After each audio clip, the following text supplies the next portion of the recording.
Good evening and welcome to the February 25th, 2019 Board of Selectmen's meeting at 7 p.m. All members are present. Please join me for the Pledge of Allegiance.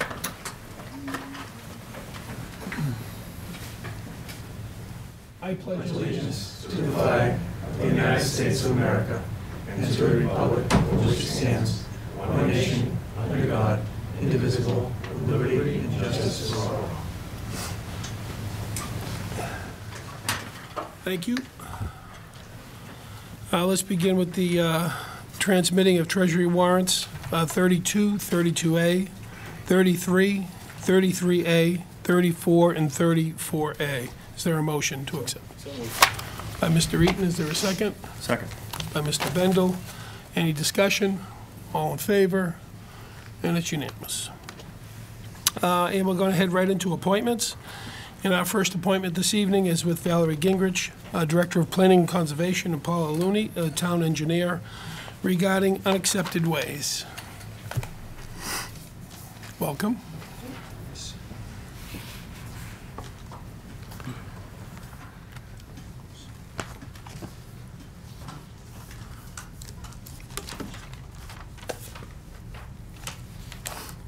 I know Jamie is here as well. Are you going to introduce Jamie? Is he part of this program? Okay.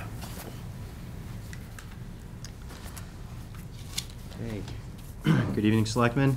Paula Looney, Town Engineer, here with Valerie Gingrich, Director of Planning and Conservation, to have a discussion with the board on unaccepted ways. Here in support tonight, too, is Jamie McGaldy, Operations Manager, and Mark Rich from KP Law, in case any legal questions come up. I'm going to dive right into the presentation, and then it's a quick presentation, and then we'll open up to a question and answer session and overall discussion with the board. Well, first, I'd like to start with a definition of unaccepted way. A roadway or street open for public use and passage, but not owned or otherwise controlled by the town. This definition can seem contradictory in itself, in that how can something be private but must be open for public use? But what it boils down to is land ownership. The town does not own the land within the right-of-way of these private ways, of unaccepted ways. I'll use private ways and unaccepted ways interchangeably this evening, but they mean the same thing. So I have a sketch here that illustrates a typical private right-of-way with 4 lots around 1, 2, 3, 4 around the way. So where what's most often is the case is that each lot owns to the center line of the way along their frontage. So I color-coded it, so you have the green hatched area belongs to lot 1, the orange hatched area to lot 2, the yellow hatched area to lot 3, and that purplish color hatched area to lot 4. And the way I think of it is the way has to be open to the public use for each other. Like lot 4 can't block access to that way because it would impede access for lot 2. I want to note too that this definition came from a report from the Committee on Unaccepted Ways. This committee was formed by town meeting vote in 1994. It was formed to address this problem of unaccepted ways. They issued a report 3 years later in 1997. I provided that report in one enclosure to the board. I also have a copy of it here. I find the report to be very educational, very valuable, and the findings and recommendations of the report is what we follow today and advise residents to follow when it comes to the accepting process. Valerie is going to discuss a little later in the presentation what exactly that program is, but I'm just going to run through some quick statistics first. We have approximately 200 unaccepted ways in town, constituting over 30 miles. This is a map of Wilmington, a roadway map. All the blue lines shown on the plan are unaccepted ways. You can see they're pretty evenly scattered about. There isn't just one section of town that has the majority of them. The current condition of the roadways, as you can expect, range from good condition to poor condition, which would indicate that improvements would range from more or less do nothing to, in some cases, major reconstruction and addressing things like grading and drainage. I've added 3 examples here, 3 photos. Example 1, over to the left, is what I'd consider a do-nothing approach, or a do-nothing case. It's Mink Run Road. I'd consider that in really good condition. Example 2 in the middle is Carmel Street. I would consider that in poor condition. The pavement's failing. That would be a candidate, I would think, for an investigation of what the subgrade material is like, whether there would have to be some extra material brought in and recompacted, and drainage may also be an underlying issue on that roadway. Then example 3 over to the right is Rollins Road. That's unimproved. There's actually no pavement on Rollins Road. More of a rural character roadway. This is a table with a breakdown of town services that are provided on public ways and unaccepted ways. If you look at it, trash pickup, fire protection, police protection, snow plowing, school bus pickup, and even pothole repair are provided on both public ways and unaccepted ways. The only difference really is the major repair and reconstruction, which, understandably, it's normally the first time a resident hears that they're on an unaccepted way is when they come in to see us and say, well, what are your plans for improving this way? The discussion then, as it unfolds, we explain the underlying issue of ownership. It's usually met with shock and disbelief, understandably. We go through what programs are available for financing, again, which Valerie's going to talk about a couple slides from now. But I wanted to go over a few frequently asked questions that are normally asked from residents to either myself or Valerie. 1, what is the street acceptance process? 2, why can't you just start paving these roadways? I mean, I pay the same amount of taxes as everyone else, and I think it's unfair. We should have our roadway paved. Or 3, take it. I don't want it. Just accept it. And that discussion can get a little circular. But I'll answer each one of those quickly in the next few slides. The first, what is the street acceptance process? It's a statutory process through the Board of Selectmen. Before kickoff of the process, documents need to be prepared up front. First and foremost, a survey plan has to be prepared that defines or determines the land boundary. And what this is used for is to show what exactly is being conveyed, and then also who has the right to convey that property, right? Next would be, if improvements are necessary, an engineering plan, and this would be used through permitting through the planning board. So these improvements would have to be done under the purview of the planning board to make sure there's some process that unfolds for these improvements. And 3, legal documents, and this is the actual conveyance of the deed from private ownership then to the town for acceptance. Bundled together, you can imagine this can get costly. I can speak to the preparation of survey and engineering plans for a typical roadway. Use the example of the 4-lot roadway. You could be looking at $10,000 if you were to hire a consultant to prepare those documents. As far as attorney fees, I've never really known them to be inexpensive. So that in itself can possibly be a deterrent. So those documents are, if those documents are prepared, the Board of Selectmen can vote to initiate the street acceptance process. They refer the matter then to the planning board for review and recommendation. It's then brought back to the Board of Selectmen for a public hearing where you would vote to lay out the way as a public way. From that point, it would go to town meeting for a vote. And this is where I want to stop briefly. So the existing roadway condition that may influence town meeting's vote if it's in poor condition, and the roadway is voted not to be accepted, not voted to be accepted. You've kind of done all this upfront work for naught. So there is some risk there that the buck stops at that town meeting vote. Let's say a town meeting votes to accept the way. The town then has 120 days to acquire the deed. So let's go back to this example here. Each one of those property owners, if this was the roadway layout, would then have to convey the deed to the town within that 120 days. So what we would likely expect is the deeds to be drawn up beforehand so that there's no risk, because if that 120 days elapses and we don't have those conveyances, the roadway is not accepted.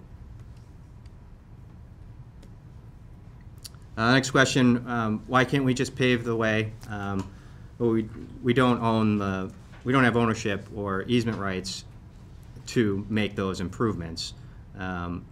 Interestingly enough, our public ways in town are paved with state funding through what's called the Chapter 90 program. It's a state reimbursement program, and the form that we fill out for state reimbursement, you actually first certify on that front page that the way is a public way. Jamie's here too, and he can discuss a little more about Chapter 90 if the board wishes. He controls our Chapter 90 program. Next, I'd bring up that not all roadways really should be paved as is. An inch overlay on a roadway may seem like a good idea and may do the trick for one roadway. Do the trick meaning it would last 10, 20 years. But on another roadway where the subgrade is poor or the drainage is not properly addressed, it would only last a season or two, and we'd be kind of back at square one with a deteriorated roadway condition. So each roadway, I would say, would have to be evaluated on a case-by-case basis. And lastly, believe it or not all residents wish to have their roadway paved. Valerie and I met two residents in particular that expressed their disinterest, I'd call it, in having their roadway paved. And lastly, why can't we just start accepting ways kind of all, as is? I don't think there's a quick fix option. I didn't have a chance to research this, but I did read in the committee's report that the town of Burlington tried to do just that, and it was rejected by the Attorney General's office. Thinking that through, it's likely because the street acceptance process is statutory. It's a statutory process that's tried and true. It's Mass General law. And the process requires, at a minimum, that you define those land boundaries, create a survey plan, and make sure that you know exactly who owns what and who has the right to convey that title or deed to the town. And lastly, your town meeting vote. So the whole process hinges on, at the end, the culmination of town meeting vote. So it would be, there is some inherent risk there to just go kind of all accept away as is. I will let Valerie now review our current practice and some considerations thereafter. Thank you. So currently, as Paul mentioned, we're following sort of the advice from that report from 1997. And the current practice is that roadway improvements have to be funded by the private property owners. As Paul kind of showed through his slides, the town is not able to spend public money on those private ways.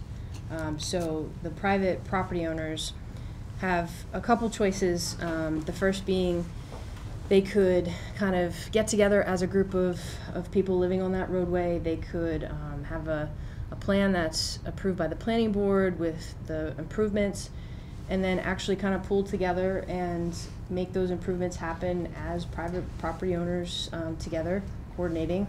But as you might expect, that's very challenging. Who's going to sort of lead that effort? And there are a lot of challenges with that. So the other option is to advise them to the Betterments program. And that was the committee's recommendation in '97 to use the roadway betterments program to, it's almost like a tax that's placed on each private property owner. And so they get, if there are improvements necessary, they have a plan approved by the planning board showing the improvements. There would be a cost kind of generated for the improvements. And they would kind of draw up the paperwork so that once the roadway is accepted by town meeting, all the paperwork would be in place so that they would be paying for those improvements over time through the town, though. So the town would almost do the coordination work at that point. There was one example that shows sort of the deterrent from that is it's costly. And we put an example up here that's a real example with Carmel Street not too long ago, maybe a couple years ago. The preliminary cost estimate for reconstructing that street, improving it, was $300,000, and that was $35,000 for each property owner. So it's not a small amount of money. So that's deterring people from kind of going through that program to get their roadway improved. Since we can't pay with public funding to improve it, the option is for them to improve it, but then the costs are a deterrent. So that's what happens now. If there's consideration for a change to that practice, we wanted to kind of bring up some things that need to be considered carefully, challenges to that. If improvements aren't done privately, community support would have to be considered. The acceptance process, the last piece of that is town meeting. Would there be resident support to accept a roadway that's not up to standard and have public money spent on it afterwards? I've heard from some residents, well, shouldn't they have to go through the same process we did when we went through the betterments process to upgrade our roadway? So that leads to one of the other things about a fairness issue. And then so these are kind of circular, you'll see, all of them leading back to what the residents in the community is going to support. There's costs involved in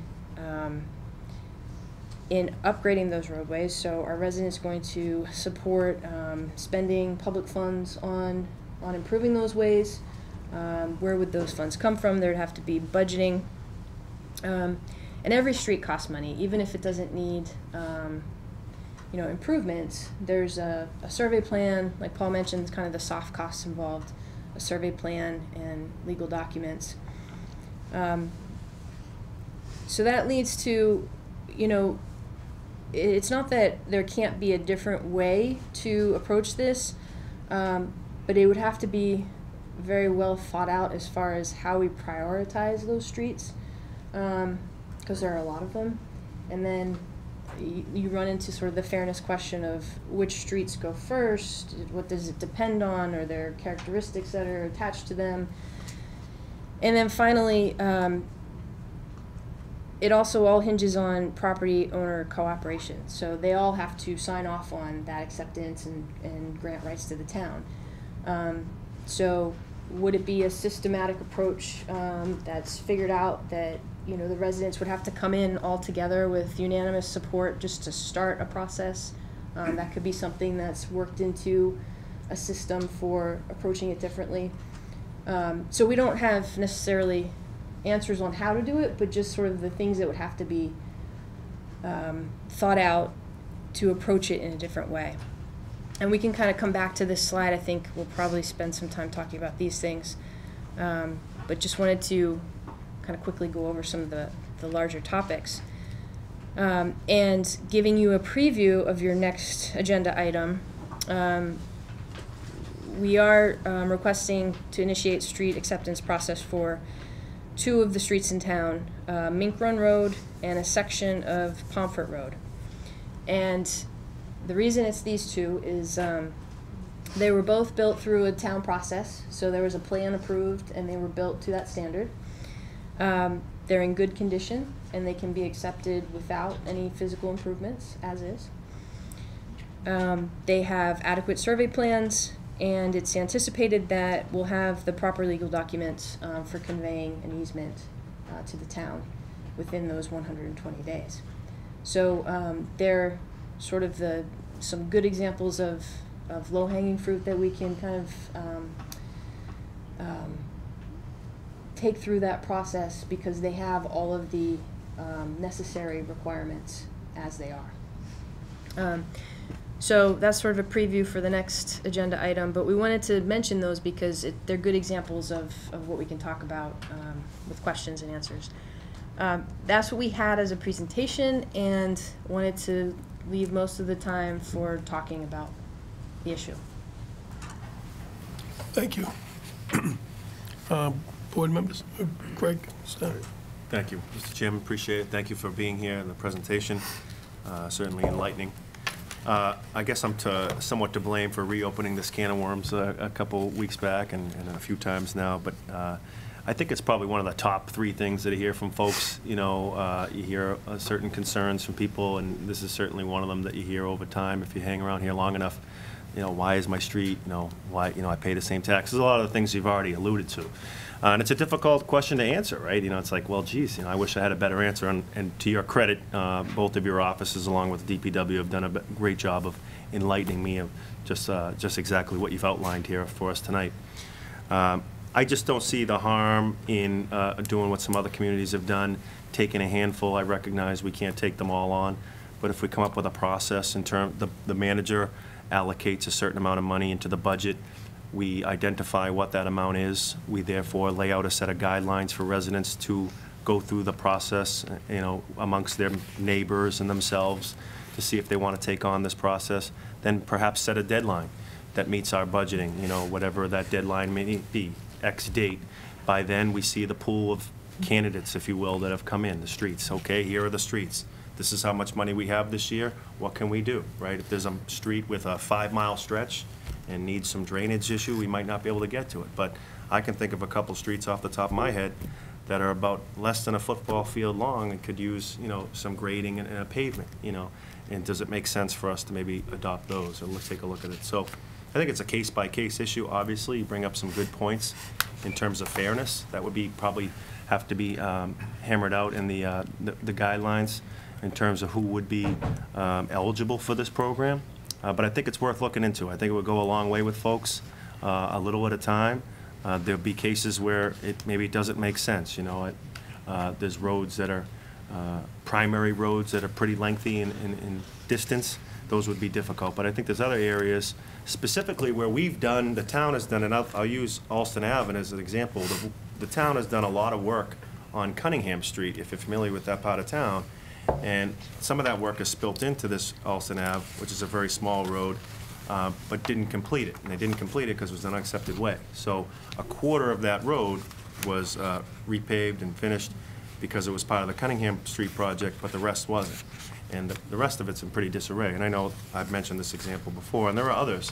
I can think of Muse Ave on the other side of town, across from Yentile, if you're familiar. That looks like I wouldn't want to drive my vehicle over that because you have quite the damage on your suspension system. And there's plenty of examples, and some of the ones you mentioned tonight, Rollins and Carmel, you know, those are good examples too. So I think, again, it's a case-by-case issue. Should we look at, you know, I'm proposing we look at a process in which we budget a certain amount of money that the manager sees fit in his budget going forward. We then come up with a process to see if folks want to give them an avenue to be able to pursue this as an option for them and their neighbors if they want to, and then set a deadline and see where we're at. If that deadline comes, see what we have and go from there. But I just want to be able to give residents another option to pursue this other than the betterment program and just being told, sorry, we can't. So I think it's worth looking into, and I look forward to hearing from my colleagues. Thank you. Mr. McCoy. Yeah, thank you, Mr. Chairman. I think the planning board director and the town engineer couldn't explain it any better. I mean, what it is what it is, and I think people have to, they realize that. And it all comes down to state law. I know that one of the most vocal people out there is Mr. Bryant. I remember seeing Mr. Bryant at Z&S Gas with his son in his work vehicle. I was with my wife in a Jeep, went down to his house explaining the problem to me. I understand it's not something new. I remember calling the town manager. He got back to Mr. Bryant, and at the following Selectmen's meeting, I made a motion to send a letter to our legislative delegation. And I know he's not alone, but a lot of folks out there aren't happy. And it comes down to a state issue. The bottom line is we have to hope that our state legislators try to enact some type of legislation to help curb this. That's what it comes down to. But let me just finish. That's number one. Number two, I do agree with my colleague. Under the Betterments Act, now I understand, under the Betterments Act, you pay over a period of low interest over 20 years, over a period of time for the street. But I would like to, and I agree with Mr. Bendel, maybe what we should do is come up with a program where the town could kick in something. Everything has to be prioritized. What are the worst streets that really need to be addressed? But that's something that the town manager is going to have to take a look at as the chief fiscal officer to come up with some money. I know we have some money in free cash. I think some of those funds could be used for this problem, but it's not going to be 100% fix-all. I think it has to work both ways, where the town kicks in some, sit down with some of the residents to see, what we could figure out. Like I said, it's at its infancy right now, but the bottom line is it's an ongoing thing, and I get it with folks. I mean, I wouldn't be happy paying the same tax rate as everybody else, and my street's not done. But I would hope to think that these new homes that are being built on unaccepted ways, I would hope to think the realtor should be in the deed. I would hope to think the realtor, they have obligated by law to disclose that you're buying a home on an unaccepted way. People need to know that. I would hope to think there's something out there that does that. But I get it, and I understand it. I wouldn't be happy either. I get that. I get the picture. Don't have an answer, but I do agree with my colleague, Mr. Bendel. We should come up with some type of program, but the manager's going to have to look at the budget, and I think we should kick in something towards that as well. Thank you, Mr. Chairman. Okay. Mr. Eaton. Just a few things. Mr. Gingrich, thank you for being here. Mr. Looney, Mr. McGaldy, thank you for being here. I assume that the portion of Pomfret Road and Mink Run Road are not the only ones that you would classify as the quote-unquote do nothing, where there's really no improvements that would need to be made to accept it, correct? That's correct. There certainly, I would imagine there's more out there. We are, I failed to mention, the Department of Public Works is assessing the condition of all streets in town. Mm-hmm. We expect that report, including unaccepted ways, and we've actually decided to have the unaccepted ways be a separate section of that report to assess the condition. So we'll have a better idea of how many do-nothings there are out there, probably by the end of the summer, I would imagine. I think you anticipated my follow-up, which was I'd like to see, I guess, kind of an inventory of what we have out there and kind of a priority, because if there are a certain number of unaccepted roads that are the quote-unquote do nothing, it's basically no cost or low cost to do. I'd like to see us really accelerate the process of accepting those, because, and again, I recognize there's like 12 different variables that are at play here, but we could at least knock out some of the ones that are not going to be an immediate hit to our budget, and also, as Mr. McCoy and Mr. Bendel have alluded to, really working with the residents that live on, the drainage and full depth reconstruction, and then the more rural unimproved roads to try and assess what to do with those. But I would certainly like to see us get a little bit not aggressive, but accelerate some of the acceptance of the ones that there really is not much reason not to do so, so long as those other variables are not in play. Thank you. Yeah, I had a question along the lines of Mr. Eaton, is how many in each category out of the 200 that we have, which would be helpful in finding that out. I do agree with my colleagues that we should take a more proactive approach in trying to address some of these issues, 1 or 2 streets a year, if at all possible. When we talk about do nothing roadways, there's still something probably to do on them in order to get them accepted, right? I mean, do we need sidewalks in there? Do we need certain types of That's a great question. work? Because just if it's do nothing, we then take it over, we own it, we have to do something, I would imagine, right? That could very well be the case. But there's some upfront costs to consider with documentation, preparing documents. These two cases, Mink Run Road and Pomfret, as Valerie mentioned, they recently went through the planning board process, which we require a survey layout plan stamped by a PLS, a professional land surveyor. So we had those documents then prepared for them, where I'm willing to bet what's more often than not the case is that you'd have to retrace an entire boundary, which takes a considerable amount of effort and resources to just do that. And we still have to get the permission from the homeowner to take And that then the land over conveyances. within that certain amount of time. And for the streets themselves, other than the real last one here, that's not even a street itself, we still put patchwork on it, and Yeah, we do that with all of our accepted and unaccepted roads. So our standard right now is to maintain them for emergency vehicle access. Right. And, you know, depending on the winter, this one's been tough freeze thaw wise. You know, we haven't had a lot of snow, and that's the type of weather that wreaks havoc on roads. So we've been putting out a lot of patch, and we'll keep it drivable. It's just at a certain point, patch upon patch, it's kind of hard to work with that. It's like patching your house with paint. At some point, you need to repaint the house. right, right. Okay, thank you. Does anybody else have any other comments, questions? Just one Yes. point, if I can ask the engineer, the assistant town engineer. For example, like years ago, like on Bond Street, I know it was a gravel road, and every now and then, like you say, after the winter time, it's all kind of bumps and grooves. But we do send a grader out to some of these unaccepted ways, don't we? Put a little film material and smooth them out. I know that's been done in the past. I think Bond Street has gone out on their own had it hot topped, I believe. But the town does that. I mean, if you got an unaccepted way, and you're going up and down the Kangamangas Highway, if it kind of looks like that, you're going to send a grader out there, aren't you, and put a little material to smooth that out? Yeah, so again, we're maintaining them for reasonable emergency vehicle access. If you have a gravel road, it can't be patched with hot top. I know.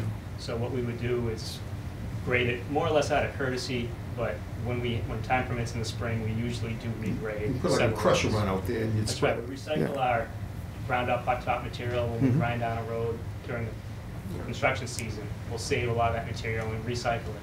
Okay. We've been using that, and it packs nice and tight, and over a couple of years of compaction, it almost looks like hot top, but it really is still a gravel road. All right, thank you. Thank you, Mr. Chairman. Yes. Mr. Chairman, through you, maybe to the manager. So perhaps if we wanted to pursue something like this, where we had a program where residents could pursue this as an option, ultimately knowing that town meeting is the last stop on the train, you know, you'd have to get approval there. But what would be the process to do that? Would we need a town meeting vote to be able to do something like this? Is it case by case?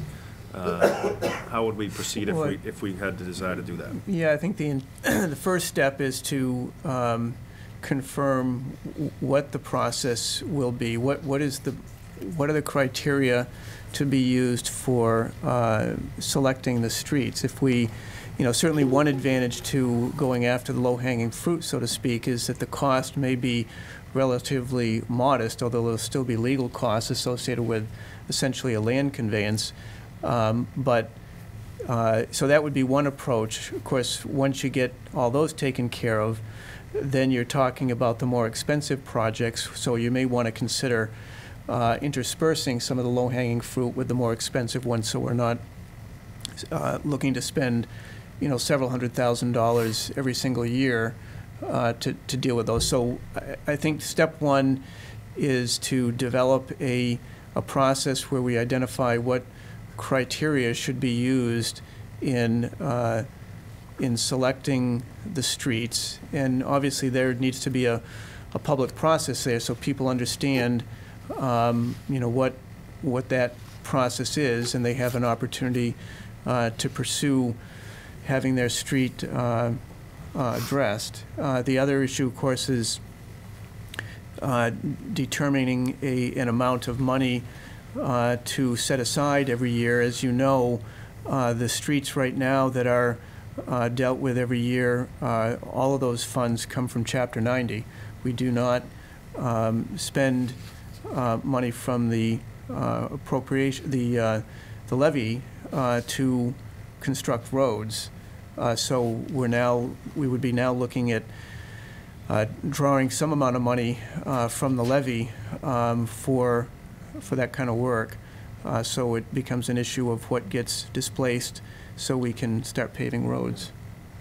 Yeah, I mean, I'll just go out on a limb and say that, you know, if you wanted to get the votes at town meeting, you took a couple $100,000 out of free cash, I think you could probably get the votes. I mean, I'm just going to turn to Mark Rich from KP Law, who's with us, to make a comment. Just to jump in for a second. This is an issue that's faced by many communities across the Commonwealth, especially communities that have a larger network of roads, and the issue of how to address the smaller roads and some of the larger roads that over time have been developed into public ways for public use, but have not actually been acquired as public ways through the ownership, as was indicated during the presentation. You have this interesting dichotomy of roads that are public by right of generally prescriptive easement. The use over time has generated a public interest in the use of those roads, but the ownership of the actual property and the control still remains with the private entities. And we have statutory impediments that specifically say that the town can do emergency repairs, temporary repairs, but a town cannot expend public funds for what is essentially a private purpose, which is paving and permanently maintaining a private way. Many communities do, kind of a hybrid and recognize that emergency access is of paramount importance. The idea that an ambulance or a fire truck could not access a property because, notwithstanding the fact that the road has been open and available to the public, a fire truck could not get access to a home, or during the winter that there's an issue with plowing and an inability to access property for emergency vehicles. That's a significant issue. The Attorney General has taken the position that expenditure of public funds on these private ways is not permissible. There's actually a statutory provision that would allow the Attorney General to seek penalties against a municipality that in fact expended funds to this extent. A lot of communities essentially disregard that, and in fact I'm not aware of the Attorney General actually having taken that action, and I think that would probably be a bold and unpopular move. But that being said, the layout process, and the Selectmen was just talking about how this gets started, whether you need a vote at town meeting. The layout process belongs to the Board of Selectmen. It's initiated by the Board of Selectmen. The Board of Selectmen would be the body that would determine this kind of policy as to how to proceed on this matter. It comes to, as you just heard, go through the layout process. You go through the planning board process for the recommendation. You go to the Board of Selectmen's layout hearing, but ultimately it does come to town meeting to actually accept and to authorize the town to acquire rights and easements. Because obviously it's the town, not the Board of Selectmen, that owns the property. So town meeting would have to authorize those acquisitions. And generally what we hope to see is that residents, it could be a taking. Usually we use the word taking, eminent domain, even though I know there's always a distaste for taking someone's property, but we use that very often. What we encourage are so-called friendly takings. The benefit of a friendly taking is the eminent domain process kind of cleans the title for property, so it makes it easier to acquire a good title in the property. And what we anticipate for most individuals, I think there are very few people who would say, I don't want the town acquiring the road, I don't want the town maintaining the road. I think that's very unusual. It's usually the reverse is true, which lends itself to having residents sign off, we call a waiver of damages and a waiver of appraisals. Because under Chapter 79, the eminent domain statute, individuals whose property is being taken are entitled to an appraisal of damages and a payment of those damages. We seek waivers in advance. Essentially, the property is donated to the town. So you have a donation of the roadway and easements for sidewalks or infrastructure such as drainage or other necessary infrastructure in the roadway. And a lot of that legwork could be done in advance of town meeting, should be done in advance of town meeting. Some towns have petition processes or procedures, a process so that you know that if you're coming in to pave a road and you're going to look to accept that road, that when you come to town meeting, you can indicate to town meeting that everyone has signed on and everyone is agreeable, everybody on that road is agreeable to essentially the donation of their property, so that no one comes in town meeting and says, my property is being taken from me and I don't want it to be taken. Because you can imagine that kind of discussion would probably discourage town meeting from voting in favor. But again, I think as you've heard, one of the biggest stumbling blocks is the condition of the roads. And the idea that you'd come before a town meeting to accept a road that's in a substandard condition that would cost the town a great deal of money once you take ownership. Because once you take ownership, obviously the benefit is you get it on your Chapter 90 rolls, but you're going to need to bring that road up to speed, and you won't have the money initially to do that. So there's a significant financial component, obviously. I think that's clear. But I wanted to make it clear that there's this two-step process, and the layout process and the determining of the prioritization and the program to get this started would start with the Board of Selectmen as a policy consideration. Yes. Through you, could I just ask a follow-up question? Sure. So, just to be clear on, you mentioned in the rulings that the AG's office has made, that they didn't want us to spend money on private ways, which I understand. But what we're talking about is adopting a way which would make it public, therefore, then we could invest money in it. Is that correct? Yes, there's a difference. Chapter 40, Section 6C and 6D provide a process whereby a town could actually authorize paving and improvements, permanent improvements to a private way. That actually requires a ballot initiative. You actually have to have a ballot question go before the voters in the town, not just town meeting, to allow the town to improve ways that are open and accessible to the public, but are remaining private ways. And you would not be able to use your Chapter 90 monies for that because they would remain private ways. The flip side is, in order to avoid the implications of that statute, and that's the statute that essentially says, unless you go through this process, you can't spend the money on those ways because they're private ways. If you go through the process that's been laid out in this presentation, that will lead you to the point where those roads will be not only public in terms of access, but town-owned in terms of either holding an easement or some other interest in the way itself, and they would be amenable to all the work that you do on any public way because you would hold the rights in that public way, and they would be accountable as roads that could be listed on your Chapter 90 list of roads. And I think that's important to reiterate, is that, maybe that's the solution for a larger road, is that we don't invest, town money into it, that we adopt the road, and then perhaps in the future time, use the Chapter 90 funding to fix that particular road. So that might be one avenue too. But again, the point is just to try to maybe create an option for residents to pursue. Ultimately, it's going to have to go to town meetings, so they might want to have a really good argument when they get there, because folks might not see it that way if they don't want to pay for it. But at least they have another option available to them. That's kind of the goal that I'm trying to get to. Mr. McGold. Thank you, Mr. Chairman. Just a point of clarification about the Chapter 90 program, because I think it can be a little bit misleading. Please. Our allotment for money is based on a formula, and the formula has three factors. 60% of that formula is the miles of accepted roadway. 20% of that is the population, and the remaining 20 is the employment within the town. And those last two are important because if you compare us to a town like Boxford that doesn't have a lot of commercial property and a smaller population, but about the same number of accepted road miles as Wilmington, they're getting 50% of what we're getting from Chapter 90. So that brings me to our allotment. Last year we got about $800,000 in Chapter 90 funding, and our road miles are approximately 100. So that means we're getting about $8,000 per mile. But to mill and fill a 1 mile long roadway costs about $250,000. So it's not a dollar for dollar payback. Yeah, it's not an easy fix. No question about it. Not an easy fix. It's just. Every dollar helps, but I just wanted to clarify. Sure, no, I it's appreciate not it. going to fully fund. You said, just if I could follow up, Mr. Chairman, the 60% for the roadways, 20% for our population, and 20% are based on employment? Employment within the towns of Wilmington. So the idea there is that the more people that provide employment in the town, there is more roadway network being used, and therefore the economy is being boosted. So a town that doesn't have a lot of employment within their town or commercial property that provides employment might not get the same amount of money.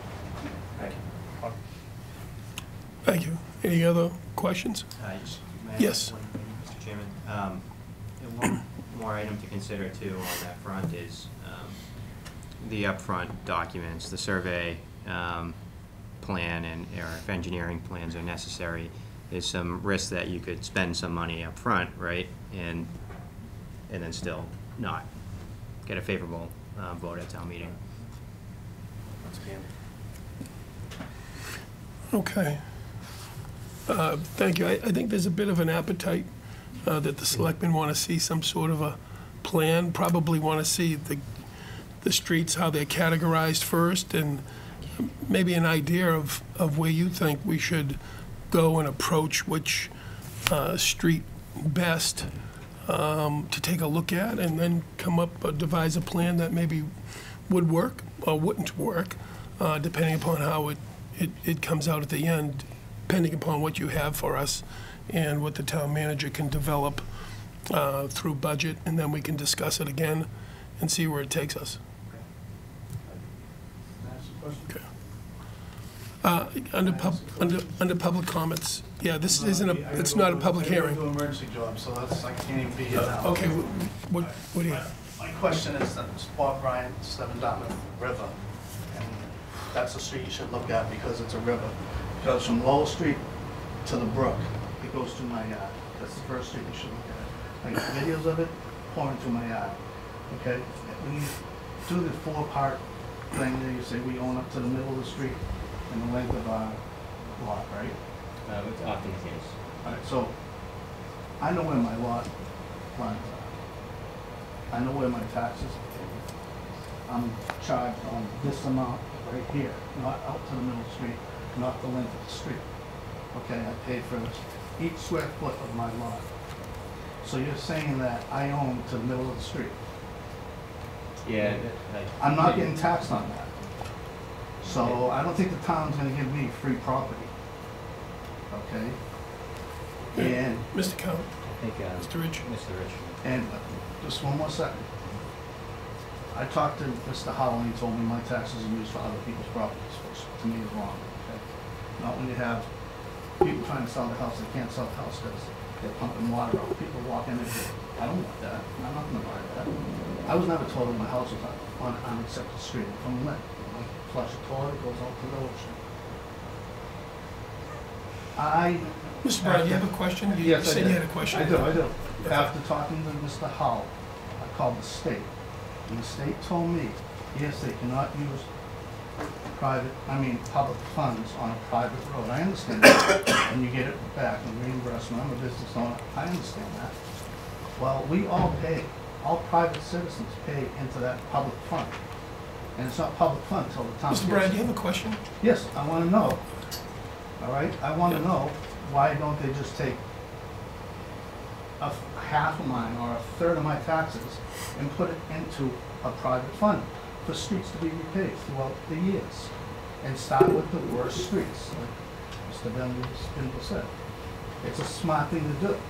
It's, I understand why people don't want to get their streets all done up, pay for my street. Why should they? I don't want to pay for theirs. Okay? But go down with that. Take a ride. I have 3 vehicles, 4 vehicles in my house. Okay? They all need work. They all need tires too soon. Go take a ride down Dartmouth River. Go to my house. Go walk through my yard. I have to replace my whole fence because of water running through my yard. Okay, $15,000 pool. If I replace the motor twice in the past 10 years. Mr. Rich, do you want to say something? Just very briefly, unfortunately, there are numerous circumstances where properties are developed and a developer may not have provided in the deed for the property the conveyance of the road, and we know very often the roadways themselves either belong to developers who are long gone or essentially are property of owners unknown. And the concept, it's known as the derelict fee statute, which suggests that if a property abuts away and the owners are unknown, it's assumed that the owner owns to the midline of that roadway. It doesn't mean that the town necessarily taxes on that roadway property. That's the property's unknown. And if you go to the assessor's office, you're going to see lists of that all over, throughout the Commonwealth. It's very common. And ultimately, the issue that's raised about how to fund to address that is the very issue you're dealing with right now. It's the prioritization and the determination that funding, the concept of taking tax money and funding the improvement of those roads, that's the process we're talking about, and that's the vote of town meeting.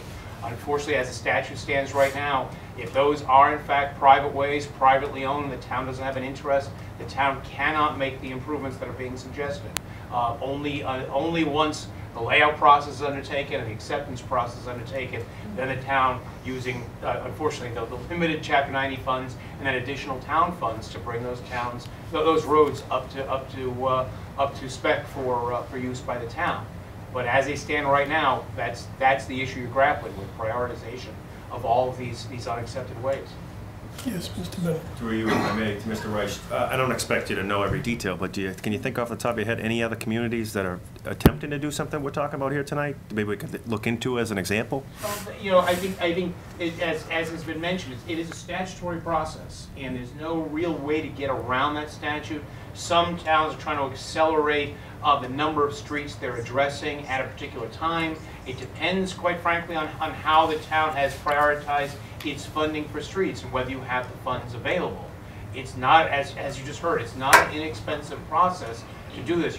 There are legal hurdles to get through to make sure that you have proper rights in the roadways, that the individuals who are contributing, say you get the sign-offs that I mentioned earlier, you want to make sure the person who signs off has the rights that they're signing off to.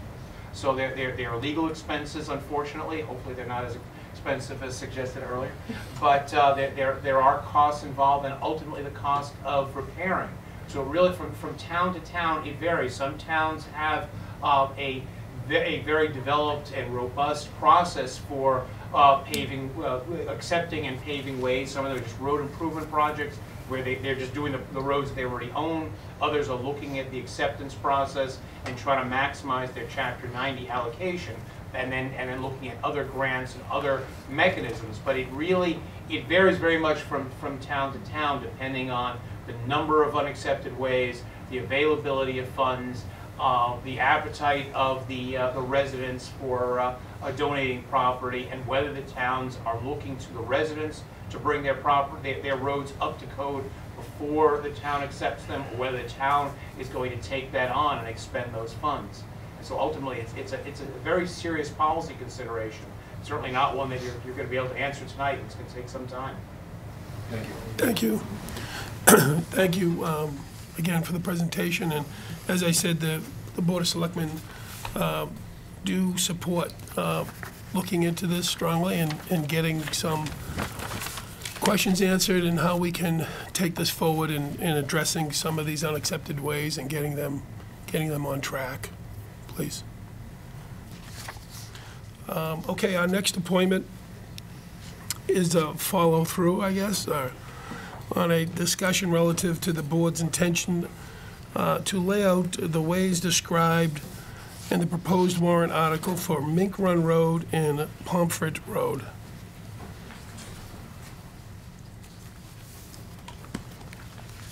Yes. Paul, Valerie, We have, Jamie. thank you, Mr. Chairman. We have two roadways that we asked the board if they would vote to initiate the street acceptance process for. It is a section of Pomfret Road. I have a slide here that shows the general layout and the surveyed plan stamped for that section. As Valerie mentioned, Pomfret Road went through 81G roadway improvement process through the planning board. It was constructed per those plans, those approved plans. My division inspected that work, and happy to report that it is in good condition, and I would recommend street acceptance. Mink Run Road is an older roadway than Pomfret as far as when it was constructed. However, it was constructed through a process.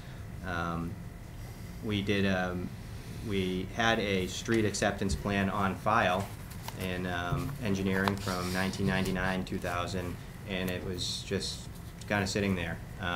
When we reached out to the landowner, we saw that in this case, one landowner actually owned the fee interest in the right-of-way. It's a kind of a rare, kind of an exception here to where the ownership wasn't split up amongst all of the parcels along the right-of-way. There was exceptions in the deed for that, in each deed for Mink Run Road. That being said, we inspected it, my engineering division inspected the roadway. We reviewed the street acceptance plan. It was updated by a consultant, and we have a stamped survey plan on record that's updated now, showing the layout. So we would recommend that the Board of Selectmen initiate the street acceptance process for this roadway as well, and refer them, both matters, to the Planning Board for a recommendation and report. Okay. So, Mr. Chair, just to be clear, if the board decides to initiate that process, then it would be, and the planning board conducts their review, then it would come back to the Board of Selectmen on March 11th for a public hearing, at which point you would decide whether to bring it to town meeting. Okay. All right, so, Point of yes. clarification, is the 120 days start after the town meeting, or, okay. Any other questions? All right, is there, Mr. Chairman, yes, what's the total dollar amount? Do we have, is there any, as these two roads, so $0, its cost? Correct, yeah. Each were done or privately undertaken, and the street acceptance plan submitted to the engineering division. okay, is there a motion to approve street acceptance of Pomfret Road and referring it to the planning board? Mr. Chairman, I'll make a motion to accept the layout as described by the town engineer. Is there a second? Second. Motion by Mr. McCoy, seconded by Mr. Bendel. Any discussion? All in favor? That's unanimous. And is there a motion to approve the street acceptance and refer it to the planning board for Mink Run Road? So moved. Motion by Mr. Bendel, seconded by Mr. McCoy. Any discussion? All in favor? Unanimous. Thank you very much. That's it. Thank you.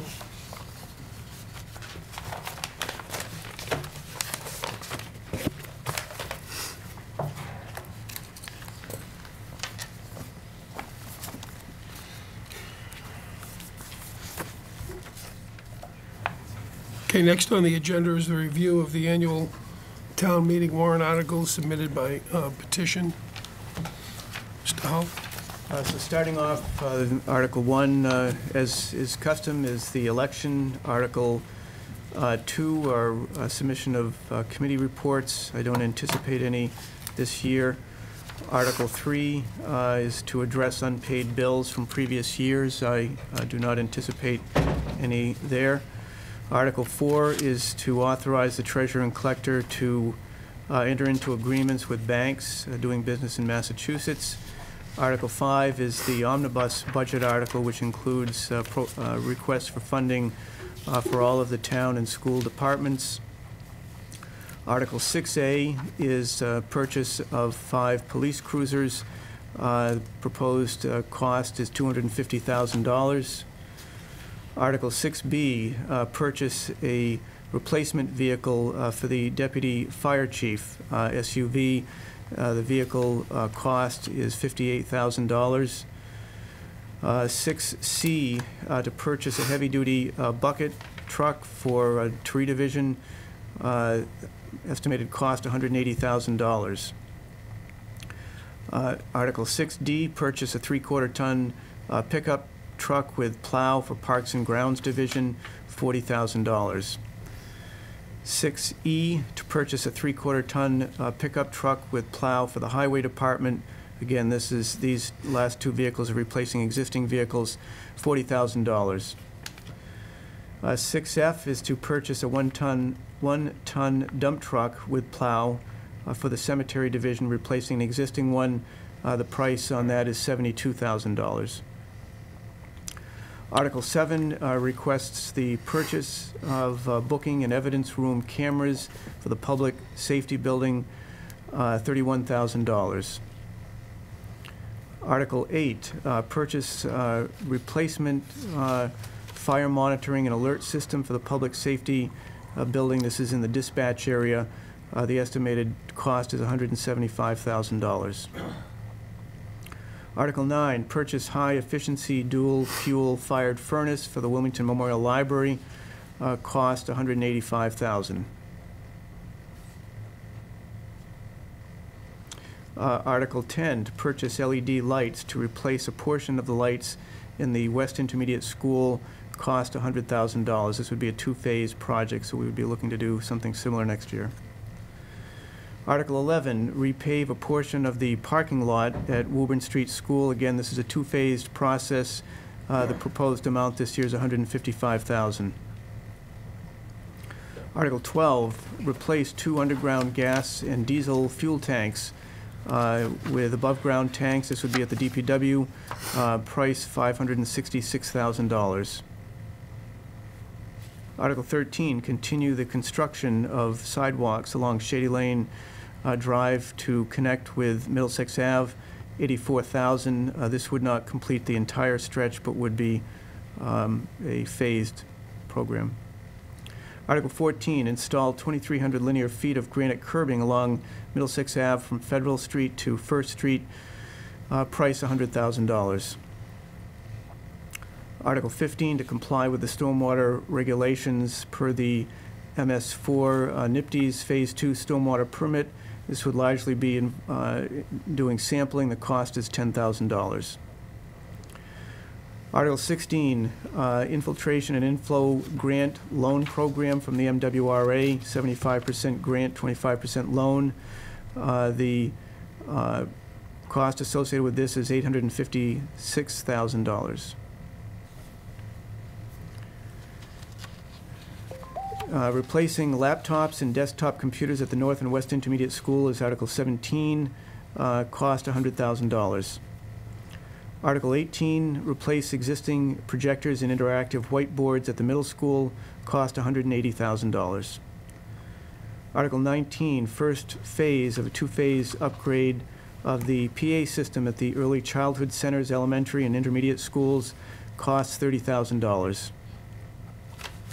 Article 20, purchase of a new data room for the school district, cost $100,000. Article 21, multi-year replacement of Chromebooks and Chromebook carts, cost $20,000. Article 22, upgrade wireless computer system at the middle school, cost $100,000. Article 23, replace lab computers at the middle school, cost $75,000. Article 24, raise and appropriate or transfer funds to the other post-employment trust fund. Proposed amount is $1 million.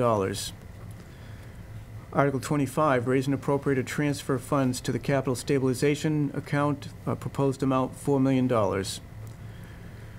Article 26, raise and appropriate or transfer funds to the employee retirement benefits stabilization account. Proposed amount $500,000. Article 27, raise and appropriate transfer funds to pay the Middlesex retirement system an additional amount above and beyond the assessment in the amount of $1 million. Article 28 is to transfer into various line items of the FY19 budget from other budget line items. This is the transfer article to address budgets that are over or anticipated to be over expended, so we will not have a number on that until we get closer to town meeting. Article 29, to raise and appropriate transfer to cover costs associated with the July 4th celebration, $50,000. Article 30, to raise and appropriate transfer from available funds for observance of Memorial Day and Veterans Day, $8,000. Article 31, raise and appropriate transfer funds for the Veterans of Foreign Wars and American Legion Clubhouse. The total amount is $1,500 between the two groups.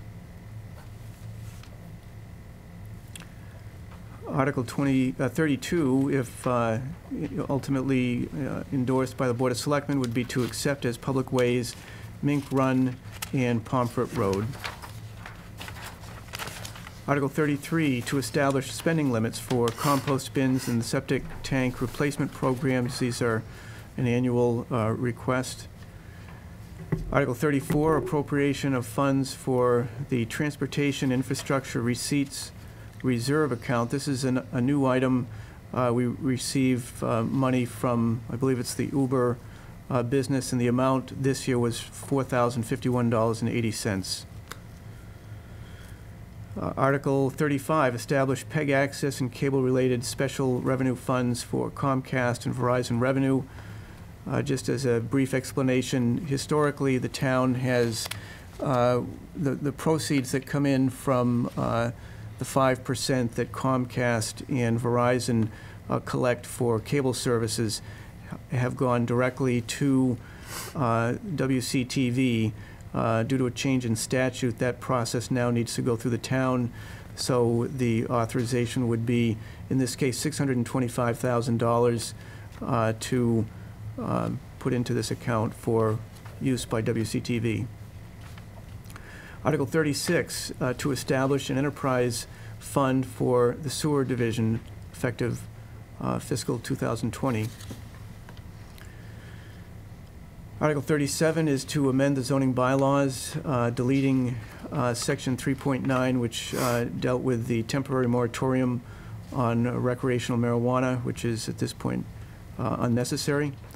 Article 38 is amending the zoning bylaws by replacing section 9.8.5.3, deals with local preference to allow it to conform to DHCD standards.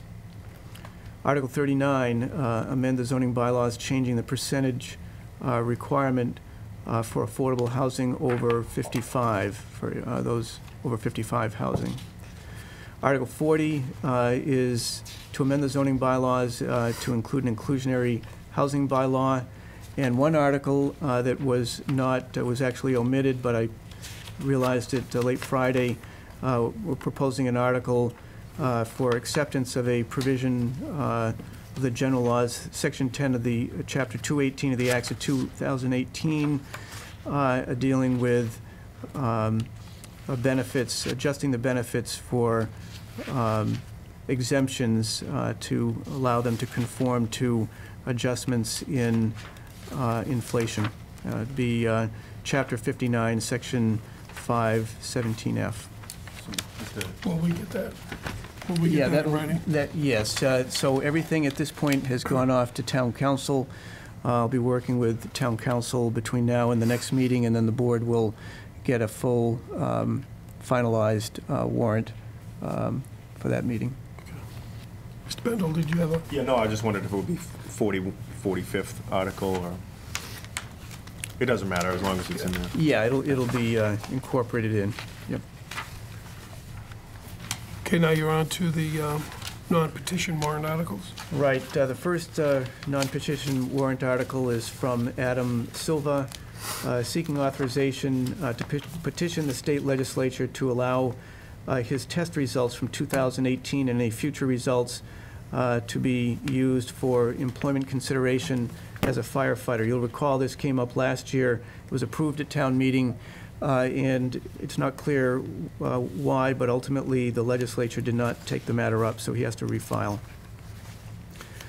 The next one is rezoning from residential 60 to residential 10, map 84 parcels 54 and 63A, which are 54 and 47 McDonald Road. David Brabant is the proponent. The next one is Charles Fleming, proposing to rezone from residential 60 to residential 10, map 84 parcels 11 and 15, 17 and 14 Royal Street. And then the final one is Jean Marie Cole, proposing to purchase town-owned land, map 16, parcel 59, which is on Canyon Street. Thank you. Okay, on to our next agenda item, a discussion on the town meeting review committee. This was brought up last meeting to discuss, and there is a memorandum in here from our new town clerk, which I would hope would be forwarded to the committee once it's established. And what we wanted to talk about tonight is the formation of that committee. I know we left it at discussing that there'd be 3 appointees per selectman when Mr. Loud was here. Now that he's no longer here, it's going to go down a bit. But then with some discussion with our town manager, he felt that 3 individuals, I know you have it down 2, but I thought we discussed 3, should be put on this committee, and that being the town clerk, Beverly Dalton, and Rob Peterson, to be placed on the committee as part of the 15. And now we want to discuss, are we going to appoint 3 per person? How do you want to do it? Can I Any just make a suggestion if I could? Well, you can do one of a couple things, or whatever the pleasure of the board is. Maybe you could get the members of the bylaw committee to be on this. That's an option. Or I would personally like to be on this regardless of how anyone decides it.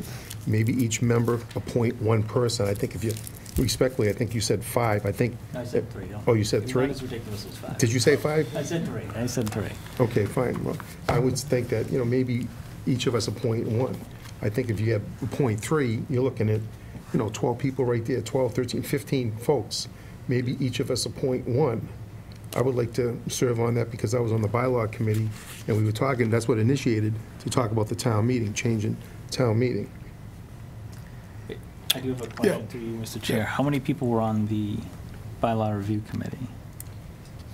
I believe each member, I think it was like 7 or. I was thereabouts. drafted by the board, I'll admit that, and I didn't mind. And then each member was able to appoint somebody, and then you had the Ms. Valerie Gingrich? Gingrich was on there, and the town clerk. It's just 7. So it was 5, there was 5, 6, 7, I think there was either 8 or, yeah.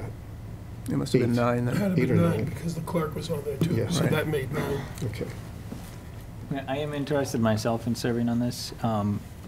I would suggest maybe reaching out to the members of the bylaw review committee and seeing if any are willing to serve on this. I don't want to sign them up for something.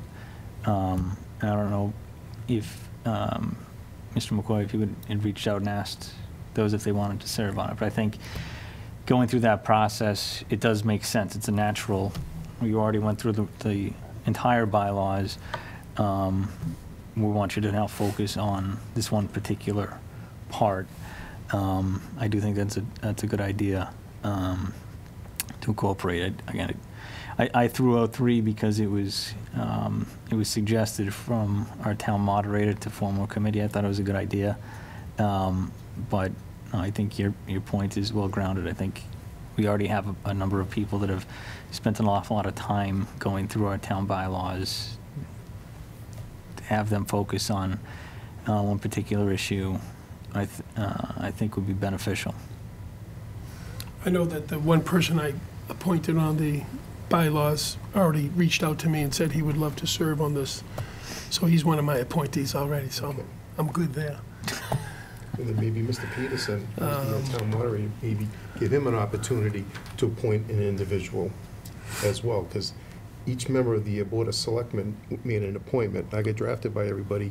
I was also able to make an appointment, so maybe we should extend the courtesy to Mr. Peterson, have him appoint an individual to this, so, Mr. Bendel, I just want to be clear, I thought we walked out of here saying it was going to be 3 last week, so good thing I didn't call too many people. But the person that I did call was Terry Marciello, who she's willing to recruit somebody to be a representative from the senior center, who I think is important to bring that perspective for us when making this decision. So I just want to be clear, are we going to be 1 or 2 appointees?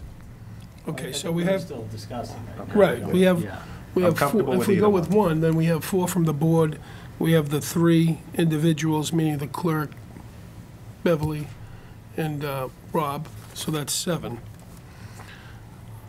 The only reason I would advocate for more is if we are going to have 2 members of the Board of Selectmen, then we're going to essentially half the Board of Selectmen like to get some other folks on there too.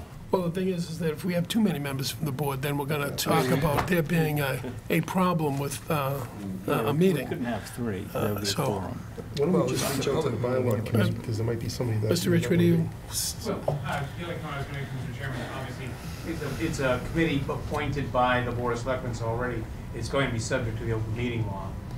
So any meeting would have to be a quorum of whatever committee this is, and the larger your body gets, the more difficult it is to have a quorum. So, I just want to give you that caution and the reminder that it will be subject to the open meeting law. Okay, so we could, if you wanted to do this, 4 appointed members from the board, the 3 appointed members, and then the 4 selectmen or their designee, which brings it up to 11. So you can serve on the committee, or you can appoint someone to serve as your designee. So in other words, you want to serve on the committee, so you can serve on it. Same thing with Mr. Eaton. I may want to have someone else as my designee. Mr. Bendel may want to appoint someone else as his designee. So we would have 2 appointments. Do you want to give the common courtesy out to the bylaw folks first to see if they're interested? I mean, I would think it'd be appropriate to reach out to every single one. Yeah, I think I And see do. if they want to. Yeah. and if I do somebody- tend to agree with that. They've already Yeah. done a thorough review of the entire have a problem bylaw with that. structure, and I think they probably have some And good. I don't see this Okay. taking a long time, to be totally honest with you. I would hope it's finished by the end Couple of of meetings, this that's it. year, yeah, and have something for this board. Okay, so we can, Mr. Hull, can you reach out Yes. to each of the members to see if they'd be willing to serve? Yep. And then we'll see out of there how many we have to get up to that magic number of 11, let's say. Was the intent for I know the suggestion was made for Rob Peterson, the moderator, to have an appointment. Is that still part of the mix here or no? I think that'd be fair. I mean, to do that, but give him the option, but I think that would be fair. Because you're if we're talking able to 12. appoint somebody, he should. After all, it's the town meeting.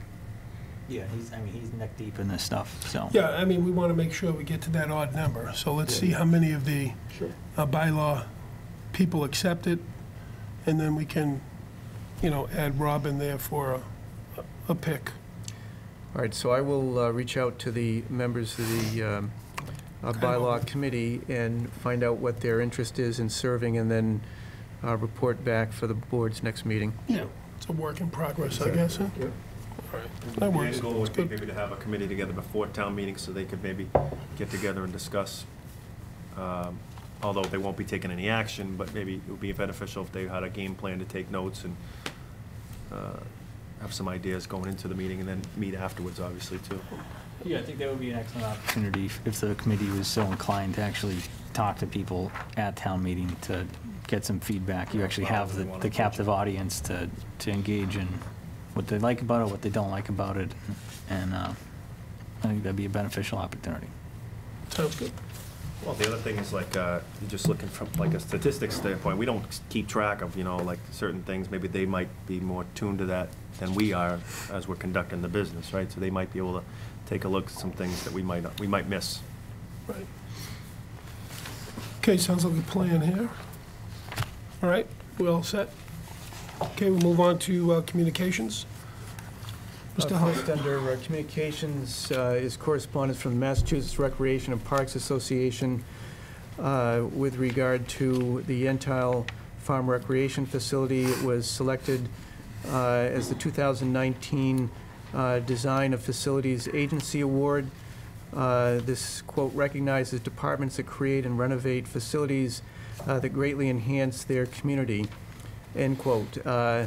This award will be made on March 27th at the Mass Recreation and Parks Association Conference down on the Cape. Karen Campbell, the Recreation Director, will be attending that, and she will accept the award on the town's behalf.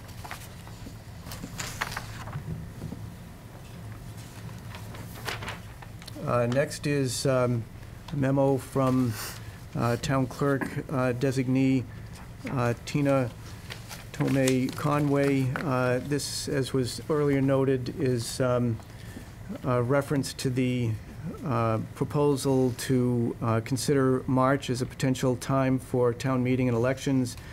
The memo notes that some of the circumstances there, right now, January and February, the clerk's office is mailing nearly 10,000 census forms, receiving the information back and manually processing the responses, also processing 3,000 dog registrations during that same period.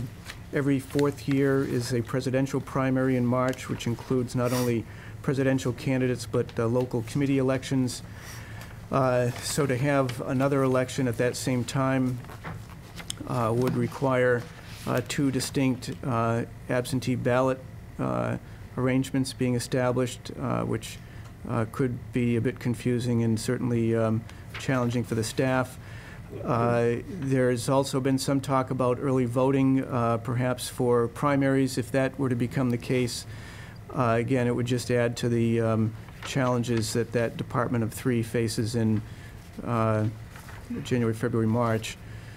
And then finally, one of the other points was noted is the obtaining election workers. It's always a challenge to do that. Having multiple elections in the same month would also create a challenge.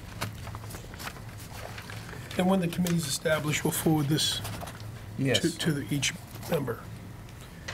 Next is a bulletin from the Mass Municipal Association regarding their legislative breakfast. They do these periodically throughout the year. It's really an opportunity for members of the boards of selectmen, town administrators to meet with their legislative delegation. The representatives from the MMA facilitate these discussions. There's usually topics including the budget and other legislative issues that are important to municipalities. The closest meeting to us is in Andover on March 22nd, 8 a.m. to 10 p.m. If members are interested in attending, if you could speak with Beverly and she'll ensure that you're signed up.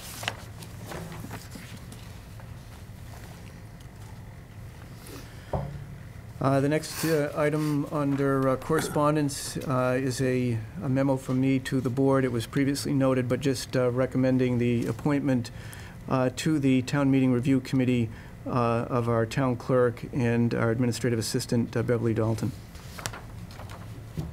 Yes, Mr. You're McCoy. talking about the Economic Development Committee? No, the review committee, Oh, the the town review, yeah, meeting no, that's what I review thought, yeah. committee. Okay, no, I'm sorry, I'm good, thank you. Next is the memo from me to the board, just noting the appointments to the Economic Development Committee. In addition to Selectman Bendel, Valerie Gingrich, the Planning and Conservation Director, and myself, also appointed to this committee are Michael Shampoo, Patrick Giroux, Lily Maselli, and Nancy Valley. I would note there's a fair amount of diversity in terms of the committee appointments. Certainly, folks are familiar with Mike Shampoo, not only as a former member of the Board of Selectmen, but a local business person, also is active on the Chamber of Commerce. Patrick Giroux, his family has a real estate business, but he works for CBRE in Boston. They're a commercial real estate management firm. Lily Maselli is an executive assistant with the management staff over at Analog Devices, so I think offers an interesting perspective. And also, her and her husband have a small business in Reading. And then Nancy Valley is the executive director of the Wilmington Tewksbury Chamber of Commerce. The first meeting is planned for March 12th at 7 p.m. here in room 9. Mr. Chairman, can I Yes. ask a question? And I remember former Selectman Michael Shampoo brought that up, and I understand he wants to be on the committee, and that's all fine and everything, but who made these appointments? I'm just wondering, because this is an initiative, and I understand that Mr. Bendel talked about it, and rightfully so, he wants to be on that committee. Who made these appointments of appointing them? Isn't it the Board of Selectmen that created the Economic Development Committee? We talked about it? Yeah, the Board of Selectmen did talk about it to create it, and Mr. Hull made the appointments. I thought it was our understanding that he would be doing that.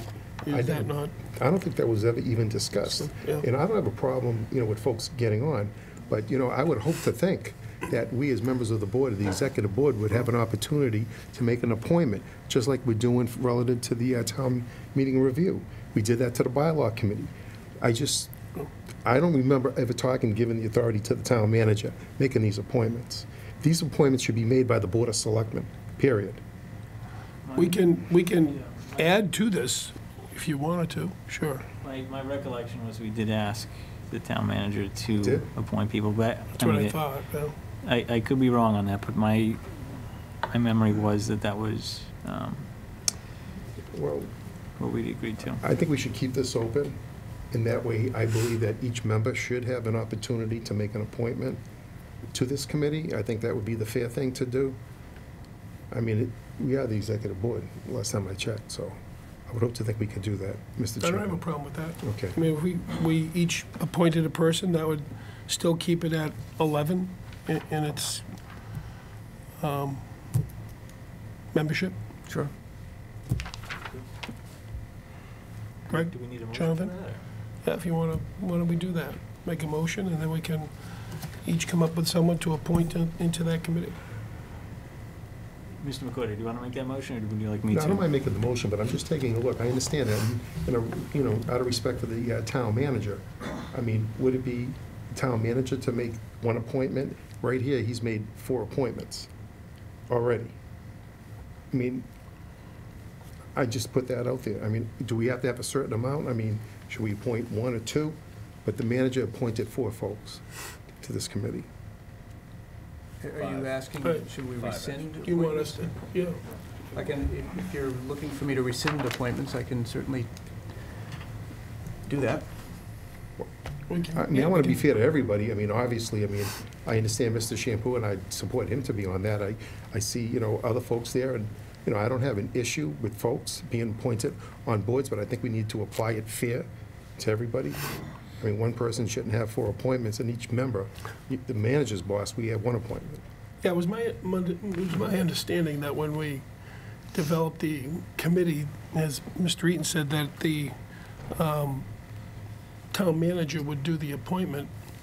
He's here day to day and has the, I'm not going to dispute it. I Pulse don't of the- recall that. I'm not of disputing the- that. That might very well be the case. I of mean, the area for the development committee, along with Valerie Gingrich.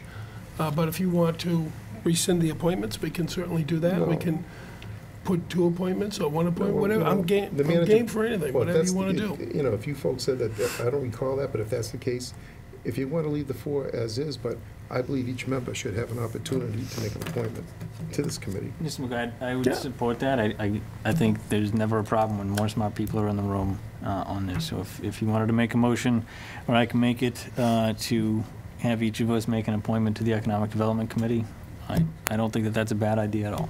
And that would put us up to 11 members to the board. Sure.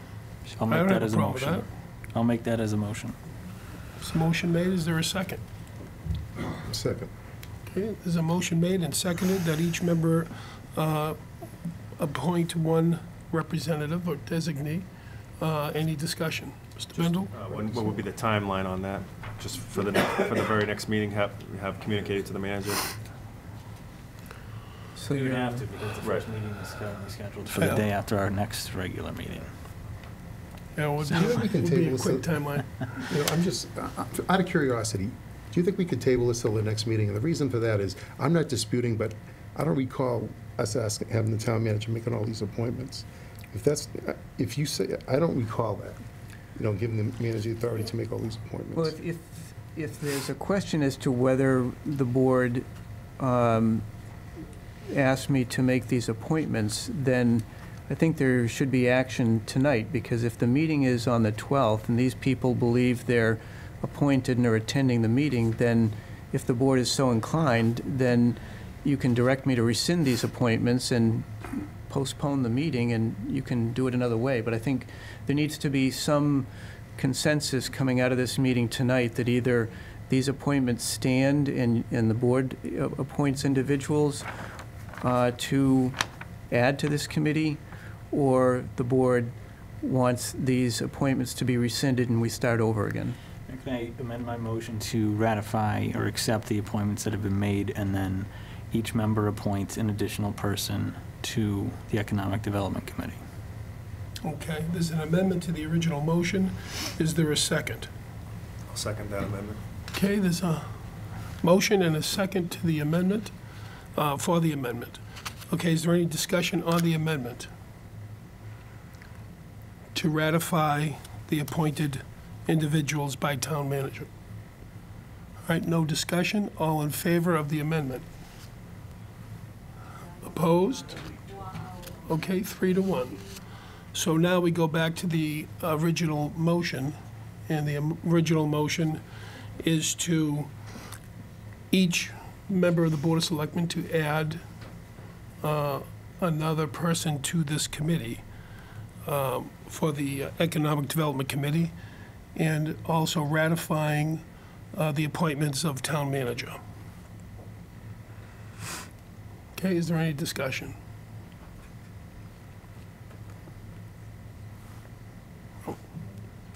Ratifying, just took a...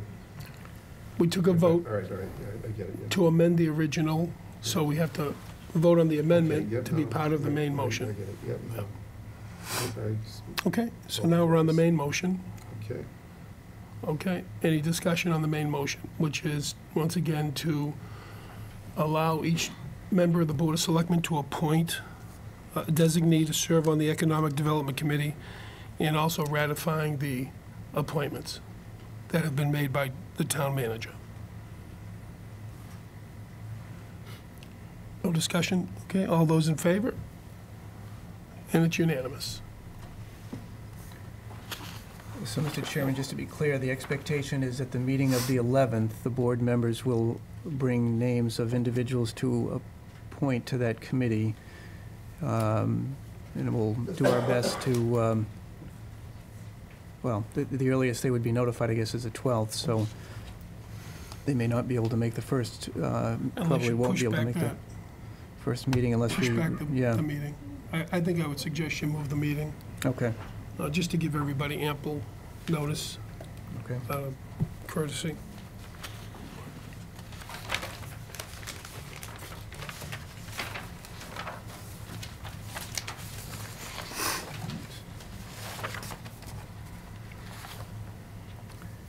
Next is a memo to the Board of Selectmen.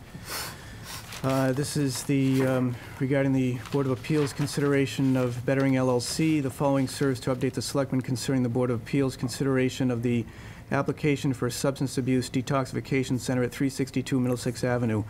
On Wednesday, February 27, 2019, at 7 p.m., the Board of Appeals will conduct their meeting to review the draft written decision that was made at the January 16, 2019 meeting. Jonathan Silverstein, Esquire, has prepared a decision that is intended to reflect both the vote that was taken and the basis for the decision to deny the special permit. If the decision is finalized at that meeting, it must be filed with the town clerk.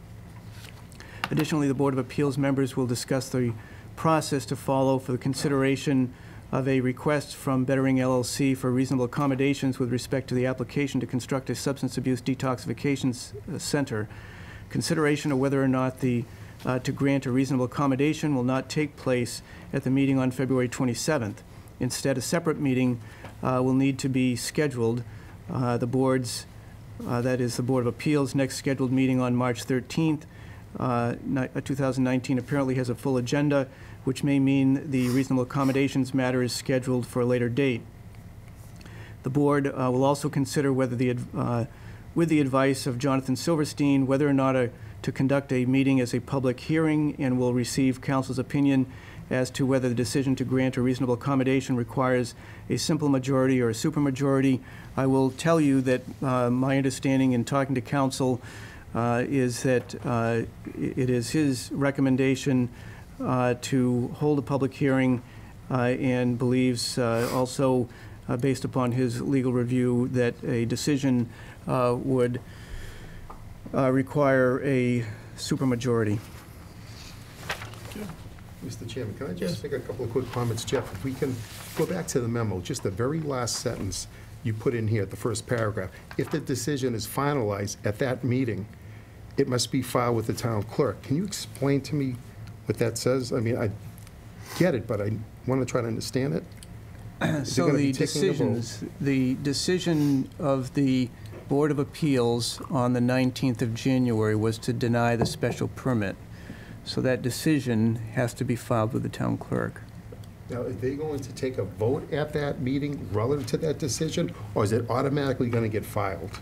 Well, no, That's the they would question. have to take, the Board of Appeals will have to agree that the decision, the draft decision that was prepared by town council reflects what they intended on the 16th. And I would expect that they would ultimately take action to endorse that written decision. I'm gonna go out on a limb here and take a shot at it. What happens if 3 members, and I'm gonna talk about this in a second, what happens if 3 members on the Board of Appeals decide not to support that decision, and the votes 3-2 not to favor that decision going to the clerk? What happens in a case like that? Well, the Mr. Richard, you like to Oh, comment on this, please? This is not an opportunity for a change in the substance of the decision. This is just the actual text of the decision itself.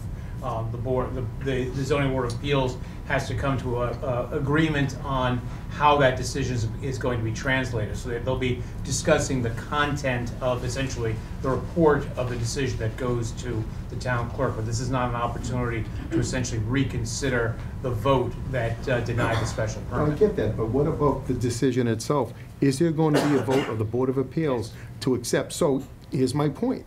If 3 members on that board decide not to support that decision, what happens? Then that draft, the text of that draft decision would not be the decision that will be filed, but that would not change the vote on the matter, the denial of the special I permit. mean, I don't know what this decision is, I haven't seen it. All I'm saying is, and here's another question, in all my 30 years, I don't think this has ever happened. I think when they take a vote, they deny it, it automatically goes to the town clerk's office. Can someone please tell me, is there ever been a case on file similar to what we're doing relative to 362 Middlesex Ave, where they're gonna actually take a vote on a decision? That's not uncommon. Usually there's a vote, a substantive decision, and then the basis for that decision is subject to further deliberation to make sure that the content of the decision reflects the basis for that decision. It's simply a reporting process. So It's just, not just so I uncommon. understand, so that when the 2 individuals who voted in dissent, that being Mr. Syracuse or Mr. Lepore, that what they said is written to their, what they wanted to say, so it reflects accurately, so that there's no questioning that we're denying that, and so that it goes forward. So if there's question on it, so say it's not written the way they want it to be denied, they can then adjust it or change it so that it's done appropriately, so that we know that this board has denied that special permit, and that our town council is supporting that denial and would probably make comment to it. So I understand what you're saying. Let me say this. Let's say that decision is totally acceptable by Mr. Syracuse and Mr. Lepore. They're on board with that. A vote takes, and let's say there's 3 votes not to accept that decision. What do you do then? It would be subject to redraft or revision. At some point, if there's a disagreement, the vote would be forward. The intent is to have a defensible decision for the town clerk, since that is going to be the matter of any appeal. So in other words, there may be someone who doesn't agree on how it's written. It's still denied. It's still going to be denied. And what town council is trying to say is that even if it's a 3-2 vote to not accept it, well, those 3 people have to say why they're not accepting it. Ultimately, the existing 3-2 vote could be reported up just as it is right now. The intent is to have a fully fleshed out decision, and to make sure that decision reflects the comments and the positions of the individuals and how they voted. And the intent was to have town council draft that decision so that it would properly and appropriately reflect the basis for the decision. And that's what's being reviewed at at the meeting of the zoning Well, board. And I would think to meet legal standards too. I mean, as far as I'm concerned, it's denied. It is 3, Mr. Chair. Yeah. Just so to kind of attempt to clarify, Town Council, with you, it's Attorney Silverstein, is working on drafting an opinion that is to codify the rationale behind the decision that happened in January. And the vote that will take place, whether or not to accept this draft or not, is not an opportunity for the non-prevailing members of the Zoning Board of Appeals to get a second bite at the apple and thereby backdoor a different decision. The decision is what the decision is. This is really just a way to put pen to paper to codify the rationale behind the denial of the special permit that took place in January. Is that? Yeah, that's a very good summary. The intent is, again, to have a clear basis for that decision, which again would be the subject of the appeal, rather than simply have a numerical decision, 3-2 vote, and have it filed with no basis, given that the challenge could be an arbitrary and capricious standard of review, and no basis for a court to review the decision. This is the codification of the decision. And once again, I get that, but I say ask it again. If they do take that vote and 3 of the 5 decide not to accept that decision as written, Go back and be rewritten. what happens?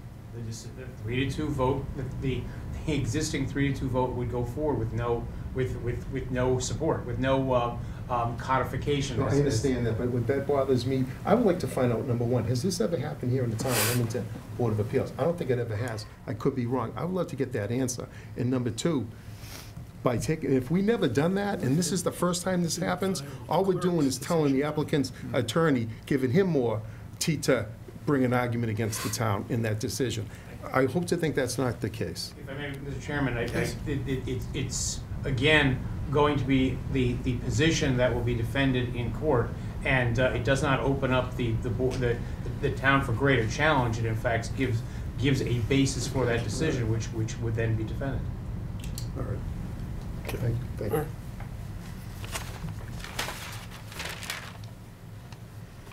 But I would like to get an answer, if we could, even at our next meeting. Has it ever been the history of the Board of Appeals to actually have a written decision and the board vote on that decision where it was 2 members that voted against it, because you need the super majority, and that didn't happen, and gets filed with the clerk? That's the only question I'm asking. Has it ever been done before? That's what I would like to know. Thank you, Mr. Chairman. And we're also stressing the fact that it will be a public hearing for the special accommodation, and it will be the governance of the bylaw, which is a supermajority. Just to touch upon that second paragraph, I hear what Mr. Van, I hear what's saying, but I would imagine that, when I understand it, the Sixth Circuit Court in the U.S. stated that the American Disabilities Act did not apply to zoning. And I know I don't know if the town council is going to speak on that now or not, but I would hope to think that everything is taken looked at from town council, because I don't see this going ahead after this, relative to the accommodation, reasonable accommodation. Yeah. Very briefly, Mr. Chairman, Sure. because I know these are matters that are for the zoning board of appeals, And I'm sure that there are legal issues that you I can't. get that. and even the applicability of that particular case, which was based upon specific facts. But I think that this is a matter that's moving forward. The recommendation has significant advice has been provided to the zoning board of appeals, and ultimately the advice is to apply, as stated at the previous meeting, the governance of the town with respect to its zoning, which would dictate a public hearing and a supermajority vote. Just want to Yes, make sure Mr. Reed. that they're not lost in the discussion, is that if there is a hearing on a reasonable accommodation, in all likelihood, it looks like it's not going to happen in March due to their full agenda. So that's to be determined. Plus, So there's 2 weeks notice that needs to take place Correct. before a public hearing, so. And just one more point. I just want to say relative to the, was it the gentleman's name that's serving on the Board of Appeals through the KP Law, Mr. Silverstein, is that his name? I mean, he has not even given an opinion, and we talked about this, not to refresh everyone's memory. I know you said in the past 30 years that you've done municipal law, you've never seen the ADA applied to zoning. Are they gonna? No? That's what I thought I heard. Through you, if I could, just want to be clear, what I just heard you say a few minutes ago, it's going to be a supermajority vote, is that correct? There has been ongoing discussion, and I think at this point, the discussion has been had, and the opinion has been granted. But as stated at the last meeting, and then to clarify now that I think there's been a greater discussion, I was hesitant to go into detail at the last meeting because the advice had not been discussed with the Zoning Board of Appeals. But as indicated in my previous statement, the governance of the town with respect to its own zoning would apply, and that translates to a public hearing and application of the supermajority standard. Thank you. Okay, thank you.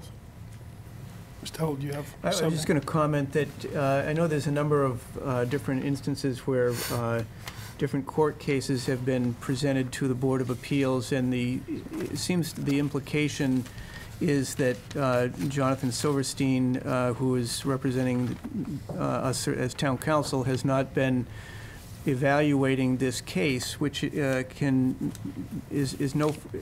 absolutely not the case. He has looked at a number of different cases. He is a specialist in land use law, so I think it needs to be made very clear to the public who may be watching that he is on top of this. He's got many years of experience in land use law, and you know, the devil is in the details. So sometimes the case can be presented in a Cliff Notes version, but you really need to know the context of those cases, and he's been spending a lot of time on doing that. Thank you. Thank you.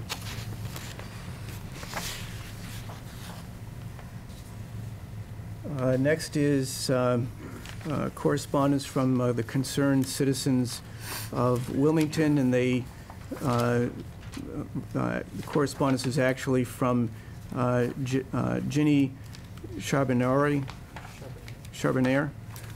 She cites multiple cases that address the point that ADA defines individuals as currently engaged in substance abuse as not having the protections offered through the Act, and cites the Substance Abuse Center since its intent is to treat people at the beginning of that issue as being current users and essentially ineligible for protection under ADA.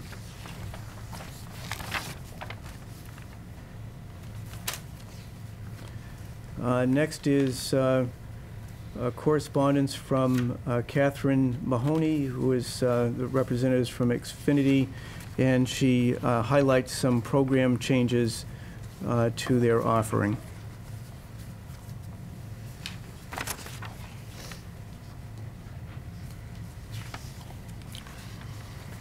Okay, that brings us to board to consider items.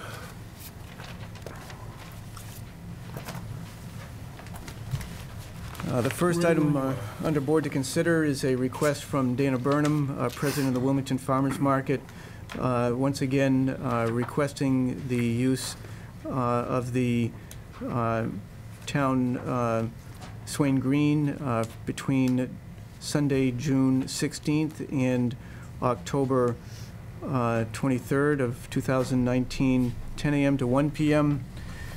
The only potential conflict may be on July 7th, which is the proposed rain date for the July 4th festivities.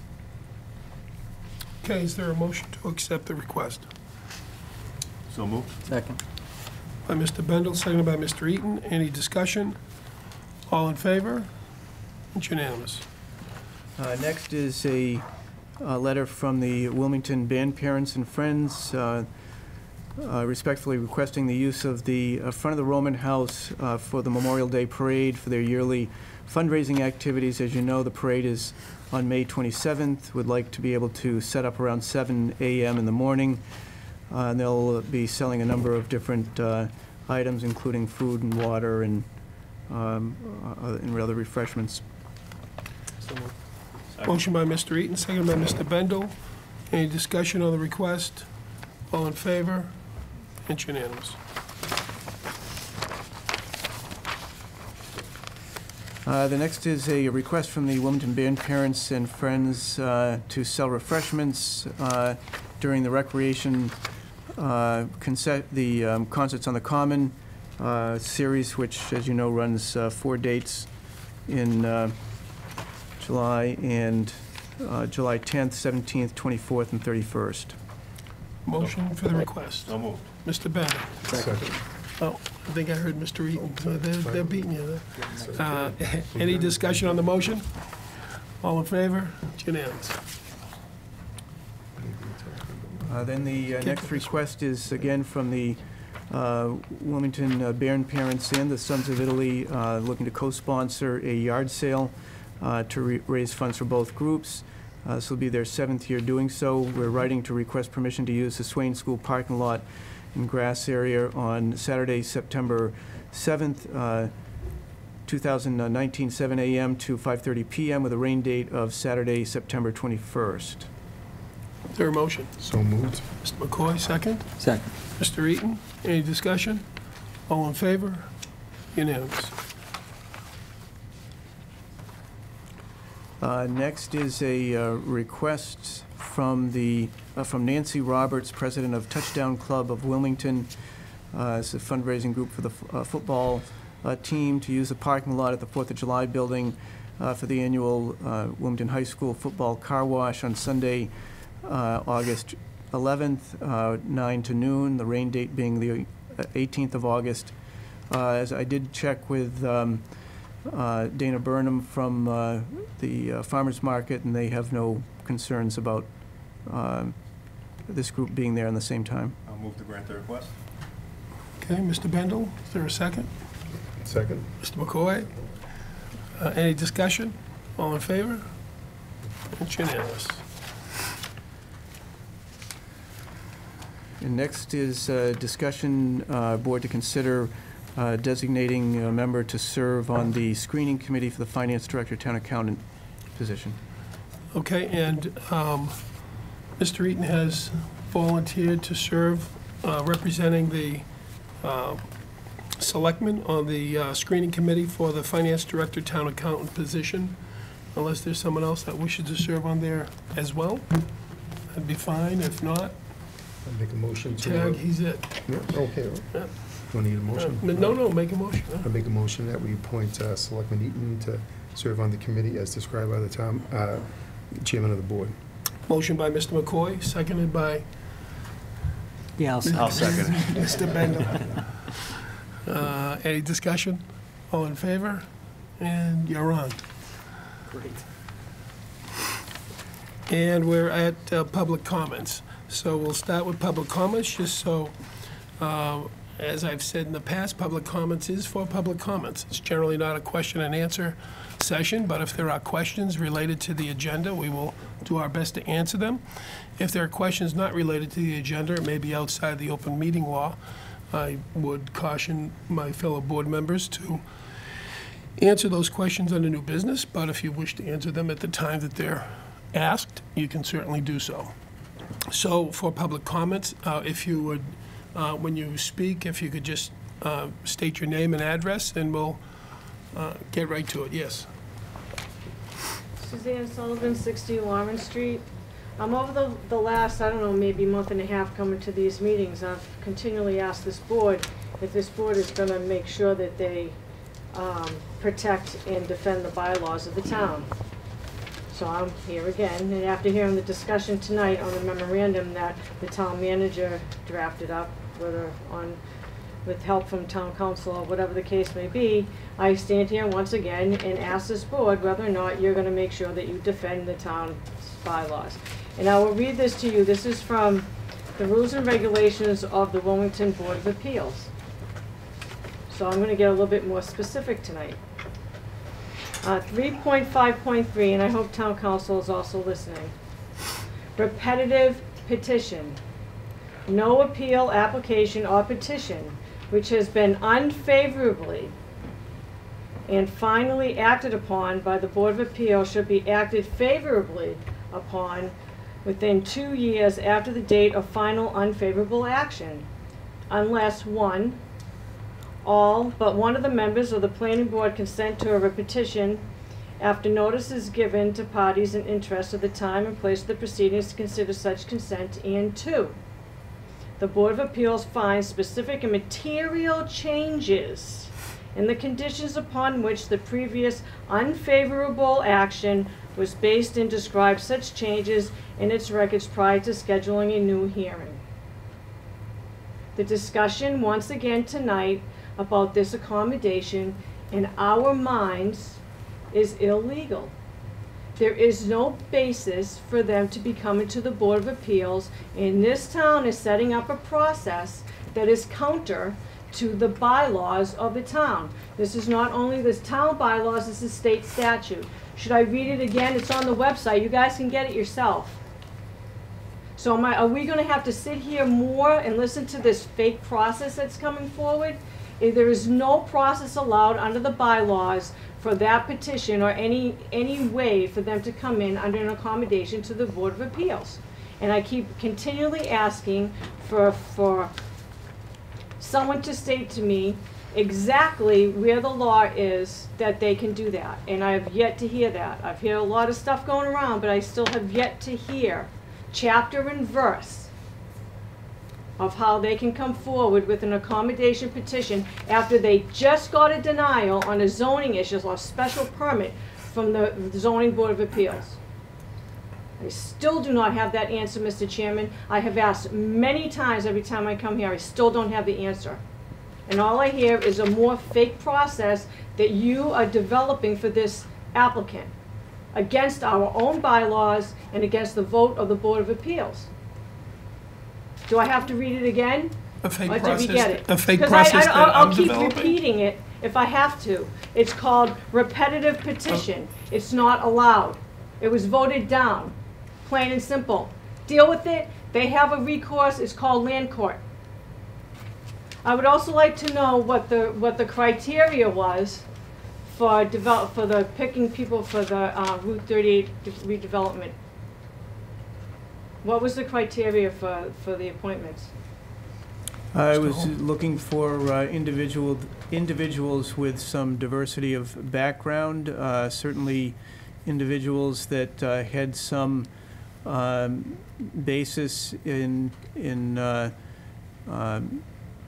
looking at economic development. Certainly the gentleman that Patrick Giroux, I think one of the things that I found advantageous about his selection was that he is working with a large commercial development firm and can look at Wilmington from the outside, so to speak, and identify some of the strengths and weaknesses that the town may have in the eyes of folks that are outside of Wilmington. Nancy Valley, being the executive director of the Chamber of Commerce, I thought also offers a perspective of the local businesses and what the town can be doing to promote more business. So it was really trying to get different perspectives. And they're all Wilmington residents as well. Yes. Yeah. I asked that question because it's curious to me how these people came forward to you.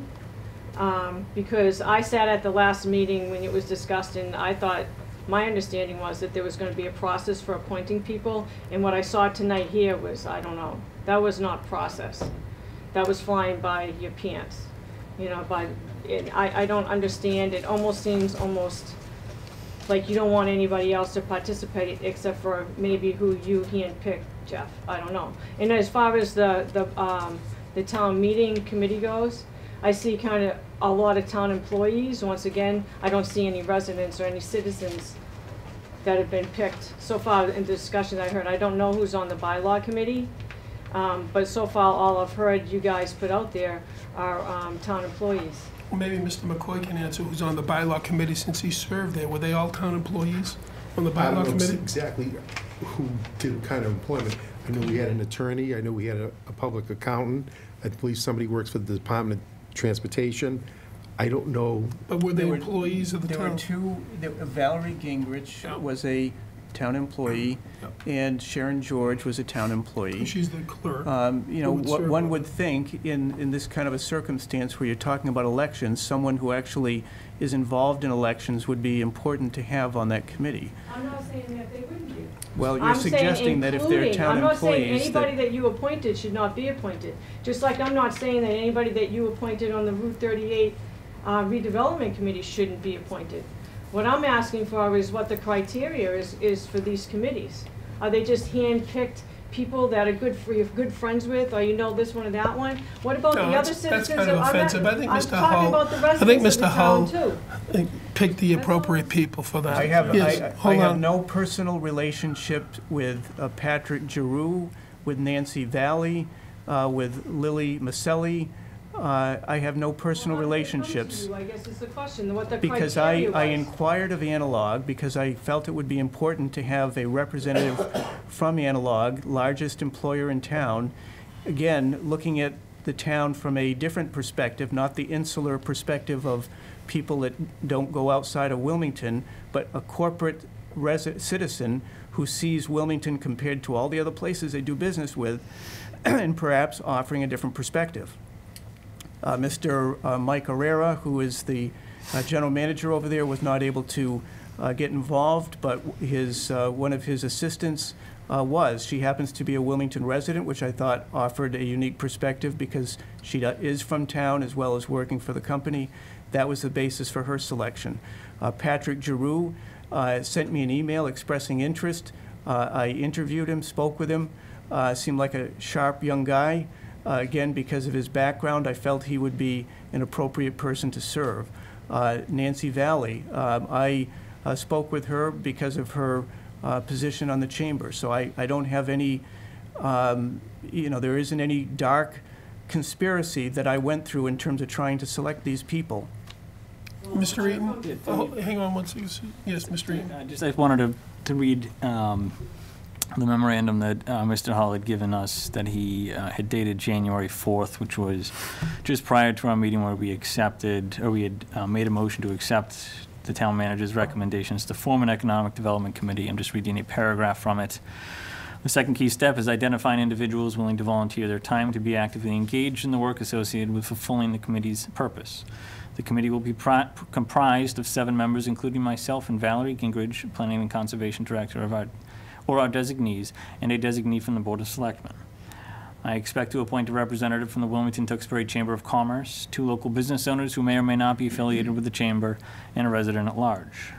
This committee would be expected to be largely hands-on and self-sufficient with respect to preparing meeting agendas for posting, maintaining minutes of meetings, arranging for speakers, and completing specific tasks as defined. The committee would be expected to meet monthly with the possible exception of July and/or August due to anticipated vacation schedules. Again, this is just a portion of the memorandum that I believe the process that we took back in our first meeting in January was to accept his recommendations and to form the Economic Development Committee as he had outlined. And at that time, Mr. Bendel, I believe, had expressed an interest on serving on that committee, and I think this board had similar to my own appointment tonight to the Town Accountant Finance Director Screening Committee, had agreed that Mr. Bendel would then serve on the Economic Development Committee. So that, in terms of process, it's not really... President, I'm sorry, sometimes I have a hard time hearing That's you. okay. Sometimes I need to speak up a little bit. So, and a resident at large? Was that it? A resident at large? Yes. So I believe that would, I believe Mr. Giroux would fit the, that description, but. So I believe the process was followed, it was outlined, it was voted upon, and it was followed. Now we amended that process to include 4 more appointees from the Board of Selectmen to expand that committee. Yes, I Mr. just Bendel. wanted to repeat something I mentioned earlier, just to clarify about the appointments to the Town Meeting Review Committee. I think I mentioned earlier, but so it's worth repeating, that my designee was going to be a representative from the Senior Center, which I think that those folks ought to have somebody that represents their perspective, so just wanted to repeat that. I think that's a great idea. I also would like to remind the board that I've also put in my request to be on the town meeting committee. I am the one that brought it forward to this board several months ago. And I will repeat that request. I feel like there needs to be more citizenry, you know, residents, not just town employees. And I am a little concerned with the 38 redevelopment committee. And I have one other question. Years ago, because I know one time somebody had a write-in and actually wrote my name into it. There was actually an official, I don't know if it was actually by the state, and but it was elected Route 38 redevelopment, Jeff, you may recall, and I'm just wondering, is that still around? Was it dissolved, or? I know because people wrote my name in on a ballot, and I actually had to decline the position several years ago. And I'm just curious if there's actually a state committee or a actual legal entity for the redevelopment of Route 38. To my knowledge, that there is no committee that is active at this point. I don't have any information on that. Okay, so I would look into it, because I clearly remember that I was contacted by the town clerk's office, and it was called the Route 38 Redevelopment Committee. So I would suggest looking into. That's why one of the reasons why I asked what this process has been, because it seems to me that it's not. It should be a little bit more inclusive. That's all. And I feel the same way about the bylaw committee. Thank you. And please, once again, take consideration of 3.5.3. 3.5.3, repetitive petition. It's illegal. Thank you. Just want to turn to our assistant. I think you're referring to the redevelopment authority. No, it was Route 38. No, we didn't have a Route 38. I'll have to go back and see if I can find something, but I thought it was Route 38. Yeah. Okay. I mean, you could be right. It could have. Maybe I'm just wrong, and it's the redevelopment. They were responsible for Route 38. I believe Mr. Tilsley served on this. It was. All right. Thank you, Bob. Gotcha. Is there anyone else in the public comments? Yes. Yeah, just a quick aside, was, I believe, the redevelopment committee, of which a lot of the stretch they did was 38, and that committee was dissolved and hadn't met in several years, and I think at a Board of Selectmen meeting, you folks voted to dissolve that committee. Right, that committee did have funding that ultimately there were some studies that were done on the Route 38 corridor. The funding was fully expended, and there was a point in time when that committee was dissolved. Yes, go ahead. Frank West, 2 Birchwood Road. I keep asking the same question. I guess insanity is asking the same question over and over and getting the same results, so I'll ask it a little different on 2 different topics that I brought up. I'm kind of the one that, through this board, brought up the whole idea of inclusionary zoning. That said, it was the Board of Selectmen that basically asked for Valerie Gendrich, planning director rather, excuse me, to come up with a proposal for some sort of inclusionary zoning. I've asked the board, I've asked you, the chair, that I'd like to hear from the members of the board under new business. I guess I'll ask this a different way. I want to hear from the members of the board. Currently, right now, they're talking about putting a 15% inclusionary zoning you put 15% for affordable housing on the town meeting warrant, as Mr. Hall read. I believe it's Article 40.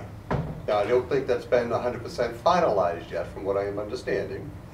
But I would like to hear from this board, if this board, because you guys are the ones that asked the planning director to put this article before, and correct me if I'm wrong, and how this procedurally goes. But I'd like to see that number raised from 15 to potentially 25% affordable housing. And I'd like to hear from the members of the board to see what your opinions are of that. The reason why I mention it is, you know, we keep talking about baby steps and tools in the toolbox and all this. But the idea, that my perspective is that if you go to town meeting at 15% and it passes, you're never going to get a chance to expand upon that, because more than likely the building community will probably bring in enough people to veto any type of amendment. And if you try, and if somebody, a citizen such as myself, decided, hey, I want to amend the bylaw to make it, to raise it from 15 to 25%. My understanding from Rob Peterson, who's sitting there at the last meeting, is that would make the bylaw more restrictive, and it would probably be tossed out of order. So again, I'd like to hear from your membership. You guys were the ones that asked Ms. Gingrich to come up with this proposal, and I'd like to hear your opinions of that. The second and final thing that I have is, I've mentioned the Roman House several times. And quite frankly, I'm a little disappointed that the former chairman, Mr. Champeau, who was sitting right behind me, said that the best that the Board of Selectmen could do, or at least him and his chairmanship could do, was see if he could get this old house to do some restoration work and potentially sell the building for $1. You know, I know there should be an assessment. It sounds to me that that building's going to be there, whether people like it or not, whether it's the mustache on the Mona Lisa as people have described it, whatever the terminology. But the building's going to be there for a few more years, and it does, you got an $86 million high school right in back of it. It would be nice to see if there's something that could be done to brighten up the place. And my thought is that if there's a way to direct the town manager to talk to the building superintendent, Mr. Hooper, to see if it's at all possible to come up with some sort of an assessment of the building and see what, you know, if there's some short money things that can be done. I understand that there's probably going to be a vote at some time to knock it down or to move it or whatever this case may be. But instead of having it, you know, as the quote mustache on the Mona Lisa has been described, you know, what can be done? You know, Mr. Hull said there's a tight tank there and you're pumping it every few weeks. Is it possible, I'm just throwing it out there, is it possible to throw it on sewer? We looked at the high school's on town sewer. I don't know if there's any way that that can be done, or, like I said, if it could just be painted or spruced up. You know, you mentioned that, you know, I mentioned that, you know, potentially you could have the prisoners come down, and I get it, there's a concern about the school. But, you know, is there a possibility that something like that, some program like that could be done during the summer when the school's not in session? Or if there's a way to safely rope off an area so that, you know, that if it turns out that it's prisoners that are painting the place, is there a way to cordon off an area for the safety of any potential sports, summer programs, whatever? Again, I'm just throwing some ideas out there just to, you know, make it look a little nicer. I mean, you spend a lot of money in that high school out back, you spend a lot of money on keeping the common up, and, you know, it'd be nice to see that at least, you know, looking a little bit nicer. So I would ask that the board, if you guys could comment on that, I'd appreciate it. Mr. Reed. I'll comment on the Roman House first, Mr. West. I last meeting in jest referred to it as a mustache on the Mona Lisa. It was not in any way meant to be disrespectful to the house, because I know there's a long history there, and I have been inside of it, and You're not the first person to make that comment, by the way. I know that, like, there are actually portions in there. Some of the woodwork around the fireplaces is actually quite ornate. It's very impressive, and if you look at the outside, you're right. It doesn't match. I would hope we could do something to try and spruce it up.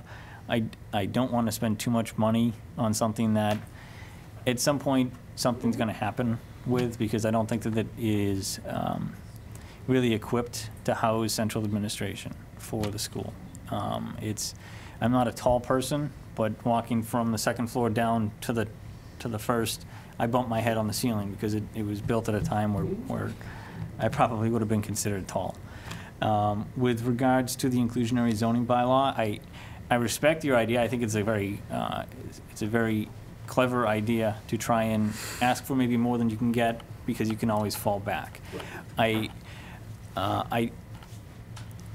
think it's worthy of consideration. I don't support it, and here's why. Second, I think if you get more, if you increase the percentage to 25% or something like that, I think what you're actually going to be doing is inviting opposition. And I think the people that are going to be showing up in opposition at 25% are probably going to be opposed to it if it's at 15%.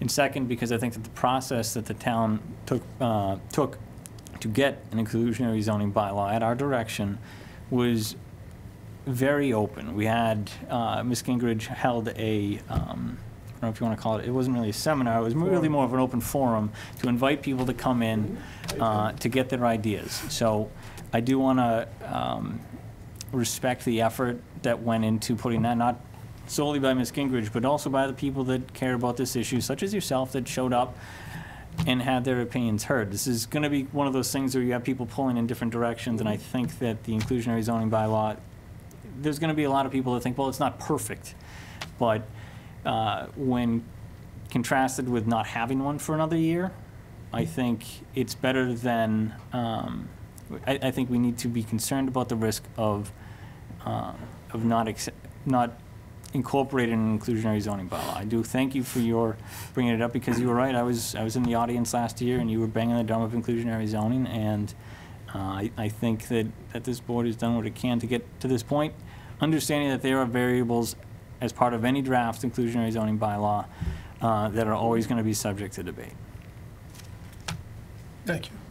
Yes, Mr. McCoy. Yeah, thank you, Mr. Chairman. Just real quick, Jeff, when's the next time the Roman house is slated to be painted? Any idea? I don't have a specific date. I mean, it's going to be there for another period of time, it's obvious. Maybe the next time they put a coat of paint, maybe, I'm not a decorative person, but I'd imagine by looking at that school, it's like a beige color. Maybe they should paint it beige to blend in a little bit more than as opposed to blue. I'm just trying to coordinate, but I just thought I'd mention that. And as far as the inclusionary zone, I want to see more about it as the public hearings progress, and maybe I'm wrong. If we went to 25%, does that, Jeff, give them, like the developers, like I thought they'd get like bonus units?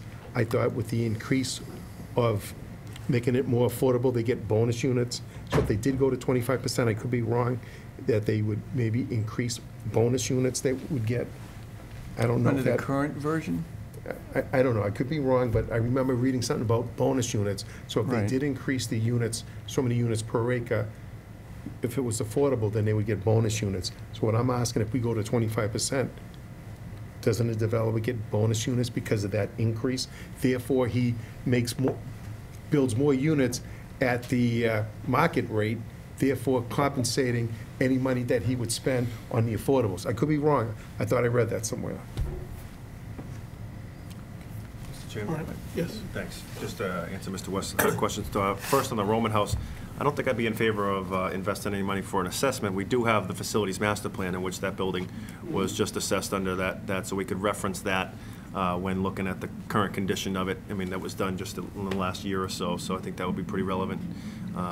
So certainly, I would point to that as an assessment of what the conditions of it, which we have already kind of mentioned here tonight, not exactly suitable, not ideal for working conditions when you have handicap issues for the employees that work there, and certainly what I think are sanitary issues that has to be pumped out every 2 weeks. You know, that's certainly a challenge as well. In terms of the inclusionary bylaw, I'm really appreciative of all the input that residents gave and the work that Valerie and her staff did, and I wouldn't be in favor of increasing it, to answer your question. Thank you. In regards to the Roman house, I too wouldn't want to put in a lot of money. We just think we added $24,000 of roof repair to it. Does it need some sprucing up? Probably. If it doesn't mean a whole lot of money to do that, I understand that that building needs to be brought down or moved at some point in time when we get a new town hall and school admin building. But I certainly am not opposed to putting some paint on the wood.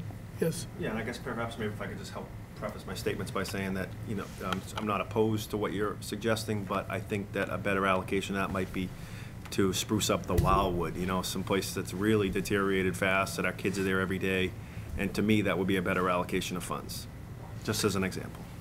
And as for the inclusionary bylaw, I thank you very much for bringing that forward. You know, you've been on top of that from the get-go. And I lean towards the professional, and that would be Valerie, and I think I would go with her recommendation at this time with the 15% as opposed to the 25%. But certainly, you staying on top of it has moved this process forward very fast so that it is on this town meeting's warrant. So I thank you for that. Just a couple of quick Yes. comments, if I may. To go with what you said, Mr. Eaton, as far as gee, we don't want to have debate on get into a big debate on town meeting floor and lose the whole thing. My opinion, again, it's just opinion, is if you're going in a position is 25%, and maybe town meeting votes at 15%, and it becomes a compromise at town meeting. That's all I'm saying on that, and I'm just thinking because, again, if we adopt 15%, we find out that, gee, some of the other towns, and maybe we could have gotten a better deal at 20 or 25%, we're probably never going to get that, where we may have an opportunity at town meeting floor. And the other thing is, just as a general statement to you gentlemen, is I'm not suggesting to revamp the Roman house, spend several $100,000 doing this, that, and the other. But what I'm suggesting is that I don't know what it needs. I don't know if you guys have walked around to see what it needs. I'm just suggesting that if we had the building superintendent, Mr. Hooper, come down, take a look at it, he might have some not expensive ways that we can make that building a little bit nicer.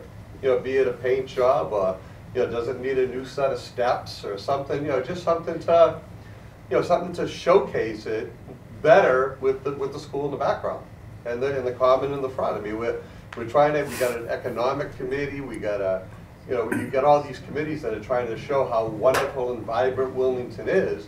And and then you drive by and you say, well, there's our $86 million high school, and then they say, what's that in front of it? Oh, that's our superintendent's building. That's where all our major school decisions are made. It's just, we could just spruce it up and have a little bit more pride in the building. That's all. And could it be done with some minor carpentry, some painting, maybe shrubs? I don't know. Just Frank, look a little bit, brighten it up. Frank, do you want to love it or list it? That's why I said maybe we need to. I like watching that show, so I thought maybe we put a little nice beige paint on it. I'm sorry, but I just thought, maybe we can love it. Maybe we can love it. I will Frank, we'll let talk to George Hooper, and we will look at what can be done, recognizing that the sense I get from the board is that there is not a great desire to spend. I think there was some measure of Argenta spending $24,000 on it, so I recognize that the budget for any kind of improvements is not going to be significant. Again, Mr. Hall, that's all I'm saying, is just, just shine it up a little bit, that's all. Is there anyone else? Yes. Rob Fasula, 28 Marjorie Road. Something discussed last week. I took a look at the deed filed with the Registry of Deeds, and I noticed along with the sale of the rink, conveyed was a Phase 3. I'm curious if the town has been notified, either by the previous owner or by the new owner, what this Phase 3 portion that was conveyed with the sale of the rink is, was, or will be, and whatever negotiations may have taken place between the town at some point. I'm curious if during those discussions this Phase 3 had a monetary value. Could you repeat that last part? I'm wondering if this Phase 3 had any monetary value during any negotiations that the town was involved in. Not that I'm aware of. I mean, I think that it's condoized, from what I understand, correct? And there are three Right, there's three parcels. elements. Right, there's, so the arrangement is set up as a master deed. It's a portion of it is some garages in the back that are separate and distinct. There's the rink, and then this so-called Phase 3, which is an area that is behind the front building there, C&J Lawnmower, the building there that's right on 38. I don't recall when we were in discussions having any focus on Phase 3. That wasn't the objective. The objective was to purchase the rink, so there was no discussion about a monetary value for Phase 3 during our discussions about the rink. Has anybody been in contact with the town as far as what Phase 3 is going to be? No, there hasn't been any discussion with the town about what Phase 3 is. I think I don't know what could be built there. It's a fairly small space, and I think there's a lot of wetlands, if I recall. But to answer your question, there has not been any discussion with the current or the previous owners as to what they are planning for Phase 3. I just have one other thing. A couple of months ago, a group of residents came to you guys with a request to have a discussion, and I'm sorry, Jonathan, you recused yourself, so it's really for you three. A bunch of residents asked you guys to have a discussion, and I'm going to respectfully ask if one of you would take up a motion to reconsider you're not going into executive session with regards to the chairman of the ZBA. There's been a lot of talk about the Facebook posts, the Facebook post, singular. And I could be wrong, but I don't ever remember hearing any talk about any others. So I happen to be going back through the WCTV tapes, and during the carnival debate, at the 26-minute mark on the January 13th video, that individual's at a town meeting, public town meeting, and he's on record again as using the questionable word on that individual, which now we have a long-term, I guess, pattern of his usage there. And the concern over that is he really can only vote one way without getting the town into some trouble. And I wish you guys would reconsider your vote to at least have this discussion amongst yourself. Because if he votes no when this accommodation comes up, I'm sure the attorney would agree that there's going to be an appeal based solely on that fact. And now I just gave a second instance publicly of where he used it on a videotape. I'm not saying he's a bad guy, but this situation needs to be looked at, and can he make a vote one way or the other without causing liability to the town? And he can only vote one way. So you guys need to do your jobs and do what the public has asked you to do. These people voted you in. Be their representatives and at least have the discussion. It needs to be done. We have 2 different occasions in a public forum that this individual did this. So please reconsider that vote and go into executive session and discuss this. And take a look at that WCTV tape, January 13th, 2016. Mr. Chair, I'm going to have to recuse myself. Ms. Dalton, I'd ask that you note that in the minutes, and if one of you could retrieve me upon the conclusion of this.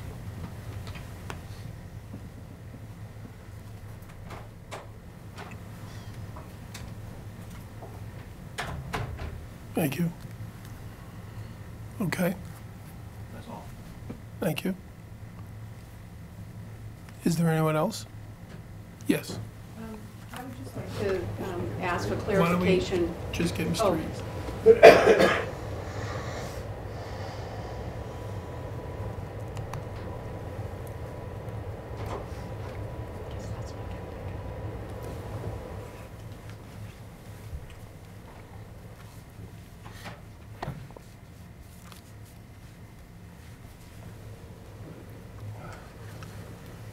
Yes. If you could just state your name and address for the record. Janice Sawyer, 58 Lawrence Street. And I would just like to ask for clarification about 2 things. One of them, is there some kind of rule about when the minutes get posted to the website? I was on the website today hoping to read the minutes from the previous meeting before I came, and realized that the last posted minutes for the Board of Selectmen is October 9th, 2018. And so I didn't know if there's if they're required to be posted within a certain time period or not at all. And the other thing that I would like clarification of, you probably remember at a previous meeting, I had gone down and asked for a memo that was posted on the agenda and was told that I could not have it until after the meeting. And during the discussion, you seemed surprised about that. Mr. Hull, you said you were going to talk to the office people about it.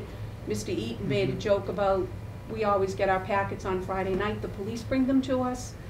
Well, I was down there today asking for the memorandum from the town manager about the Board of Appeals consideration of Bettering LLC. And I was told that I couldn't have it. They didn't have it. I explained what happened at the previous meeting. They said, I know nothing about it.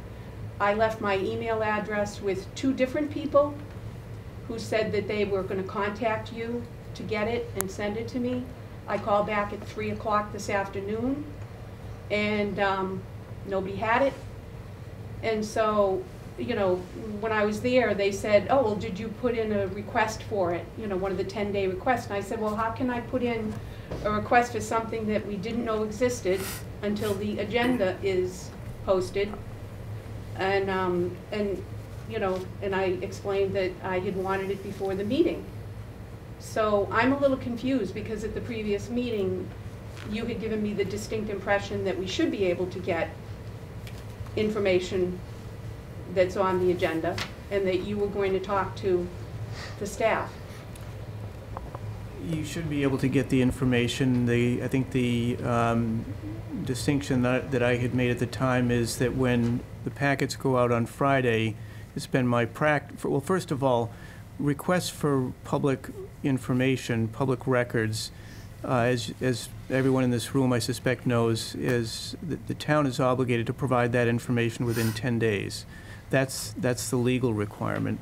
As a practical matter, in terms of a request of that nature, it's been my practice that when correspondence is generated to the Board of Selectmen, that they should have the opportunity to see it first before it goes out to other audiences. So when the packet is prepared on Friday and someone comes in on Friday and wants a document, it's a practice that I've followed that the Board of Selectmen should see it first. With that being said, I would agree that there's no reason why you shouldn't be able to have received the document today. I know I was behind closed doors for a portion of the day working on some issues, and so you should have that information the day before. I know we post the information to the website following tonight's meeting, but certainly there's no practical reason as to why you shouldn't be able to get it the day of, because the board would have seen it at that point. And what about the minutes?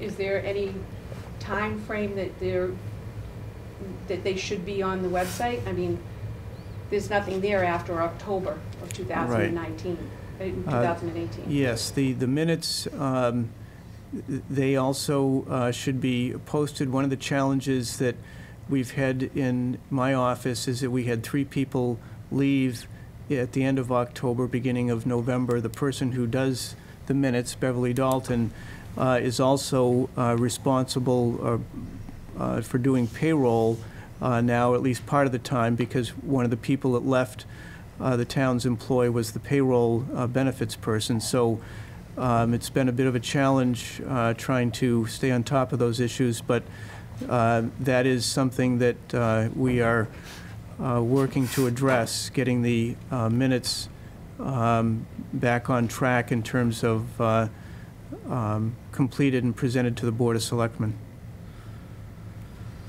I would also suggest that, so if you reach out to one of us on that Monday, if we're available to give you the material you're looking for, we could do that as well. Yeah, I looked for email addresses and I couldn't find them on the website. Okay, should be on So there. speak to me. I scan my packet usually before the Monday meeting. So if you speak to me afterwards, give me your email address. I'll email you what I have. Yeah, we can provide you with that too, as well. Anyone else under public comments? Okay. On to new business.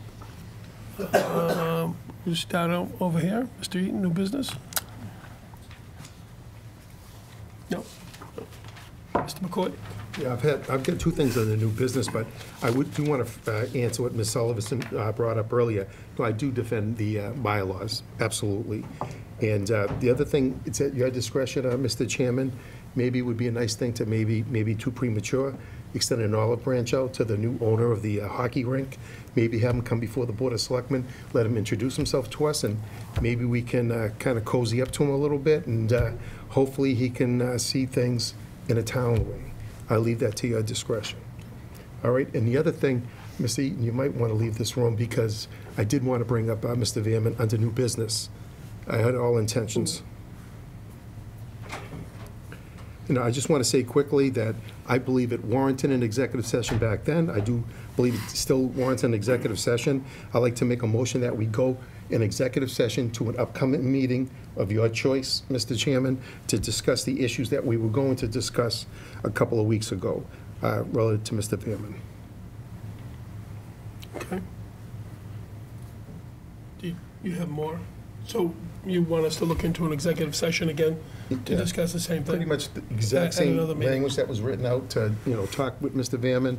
I'm not adding any more information or less information, but as a couple of meetings ago, whatever the language was that, yeah. We can put that on the agenda for an executive session as we've done. Yeah, okay. I'd like to make that in the form of a motion. And I had intentions of putting that under new business. Didn't matter what Mr. Fasula was going to say or do on that. I want to let you know this was my intent regardless. Thank you. Okay. Mr. Ben? I'll allow, this doesn't have anything to do with the previous we get, mentioned gentleman, yeah.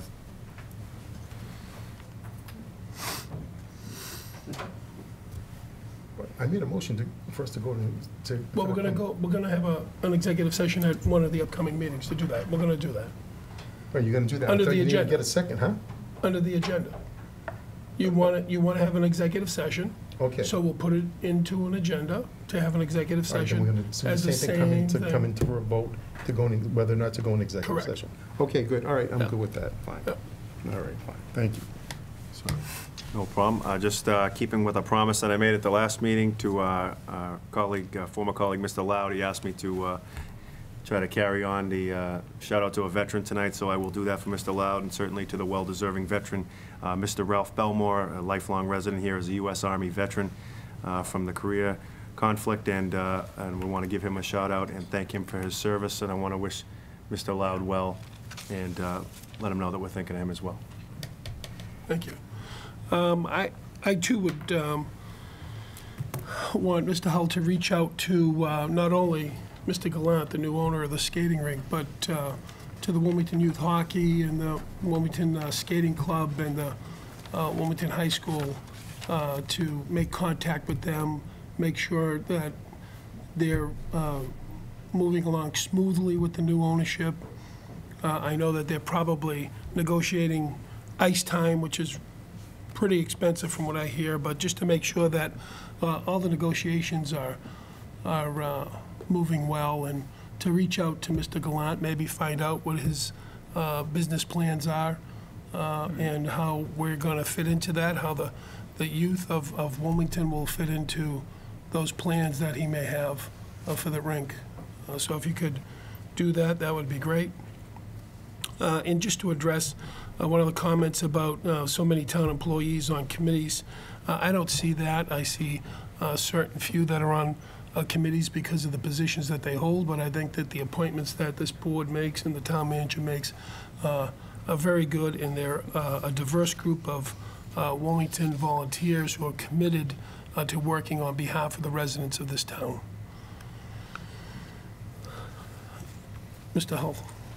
Wanted to, under new business, read into the record a email that was received by a town council. It was from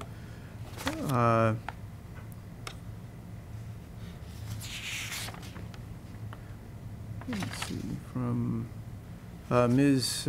Ribeiro, and she's writes concerning references the 362 Middlesex Ave. I'll just start by reading her piece. It was stated at the last CBA meeting that there would be no input from the abutters of the public or public comment from the public during the reasonable accommodations hearing. According to Wilmington Rules and Regulations for the Board of Appeals, that is also incorrect.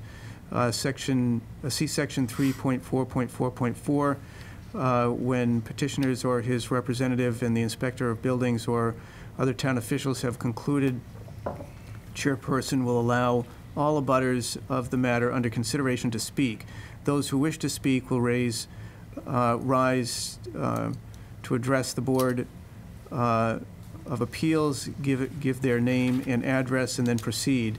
3.4.4.5, when all abutters have spoken, the chairperson will then allow other interested parties a similar opportunity to be heard.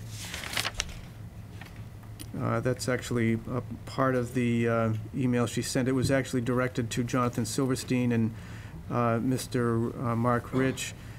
She starts out by saying, I'm sure you're both aware of the prepared to follow the Town of Wilmington Board of Appeals rules and regulations. However, we thought it would be important to send them along and let you know that the residents of Wilmington will expect these rules will be followed regarding 362 Middlesex Ave.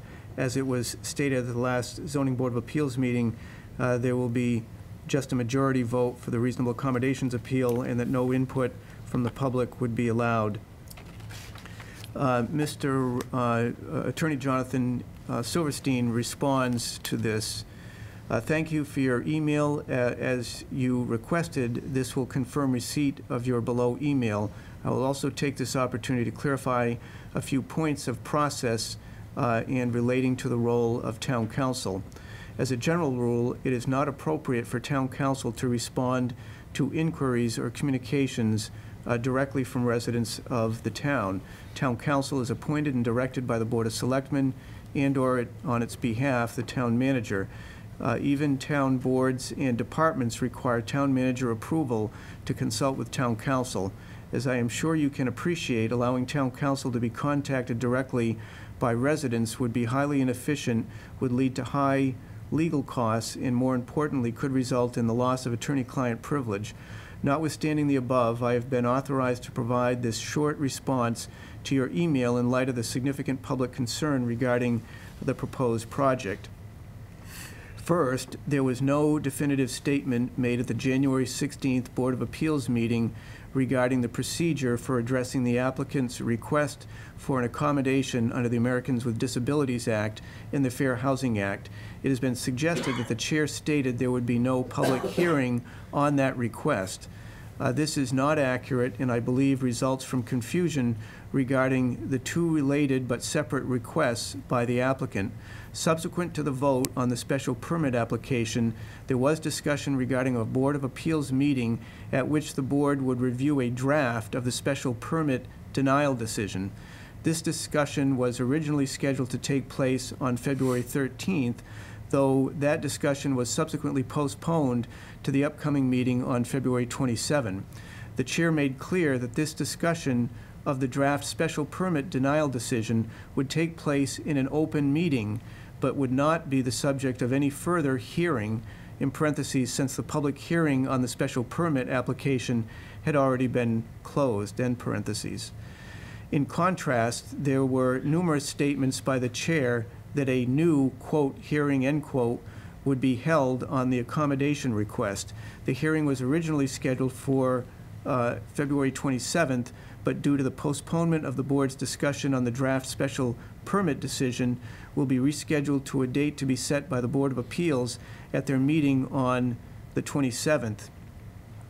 In parentheses, I call your attention to the attached Board of Appeals agenda for the 27th, which indicates that a public hearing will be scheduled at that meeting, end parentheses. The chair did state his understanding that a vote on the accommodations would be a simple majority rather than a supermajority. However, he made clear that this was simply his preliminary understanding that he would defer to the advice of counsel on that issue to be provided when the hearing takes place. When I was asked to give a short explanation of the accommodations request, I emphasized that the board would discuss, quote, when, if anything, to do with the request, in parentheses, at its meeting, what, if anything, to do with the request at its meeting on the 27th. In short, the impression that the Board of Appeals determined that there would be no public hearing on the applicant's request for an accommodation, or the vote on the request would be a simple majority, is mistaken. I understand how this misunderstanding could occur, given the length of the public hearing on January 26th, the number of residents in attendance, and the amount of information covered and discussion that evening. I therefore want to take this opportunity to clarify these points. Second, there seems to be an impression that the town has not sought or been provided legal advice regarding the procedural issues. Let me assure that this is not the case. I've been in constant communication with town officials and have been providing legal advice regarding these issues since the board's meeting on January 16th. I hope you will understand that it is not in the interest of the town, in parentheses, or those who would like to see the board's decision upheld in court, in parentheses, to have such legal advice publicly broadcast, though I simply cannot convey confidential legal advice to you or any other resident without jeopardizing the town's ability to defend the Board of Appeals decision. I promise you that such advice has been and will continue to be thoroughly researched and rendered. Thank you for your attention to this matter. Very truly yours, Jonathan Silverstein. Thank you.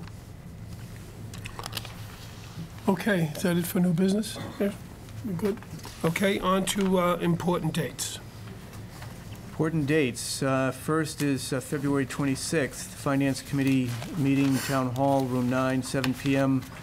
Discussion on police, public safety, dispatch, and fire department.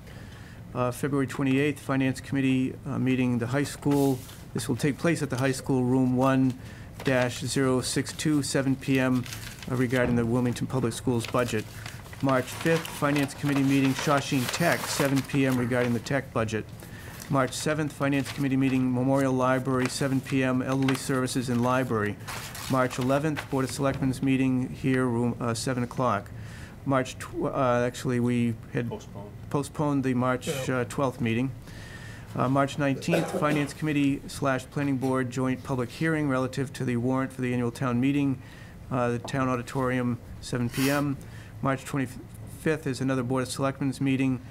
April 3rd is a brush drop-off, Old Main Street, 8 a.m. to 2 p.m. Again on the 6th, brush drop-off, Old Main Street, 9 a.m. to 4 p.m.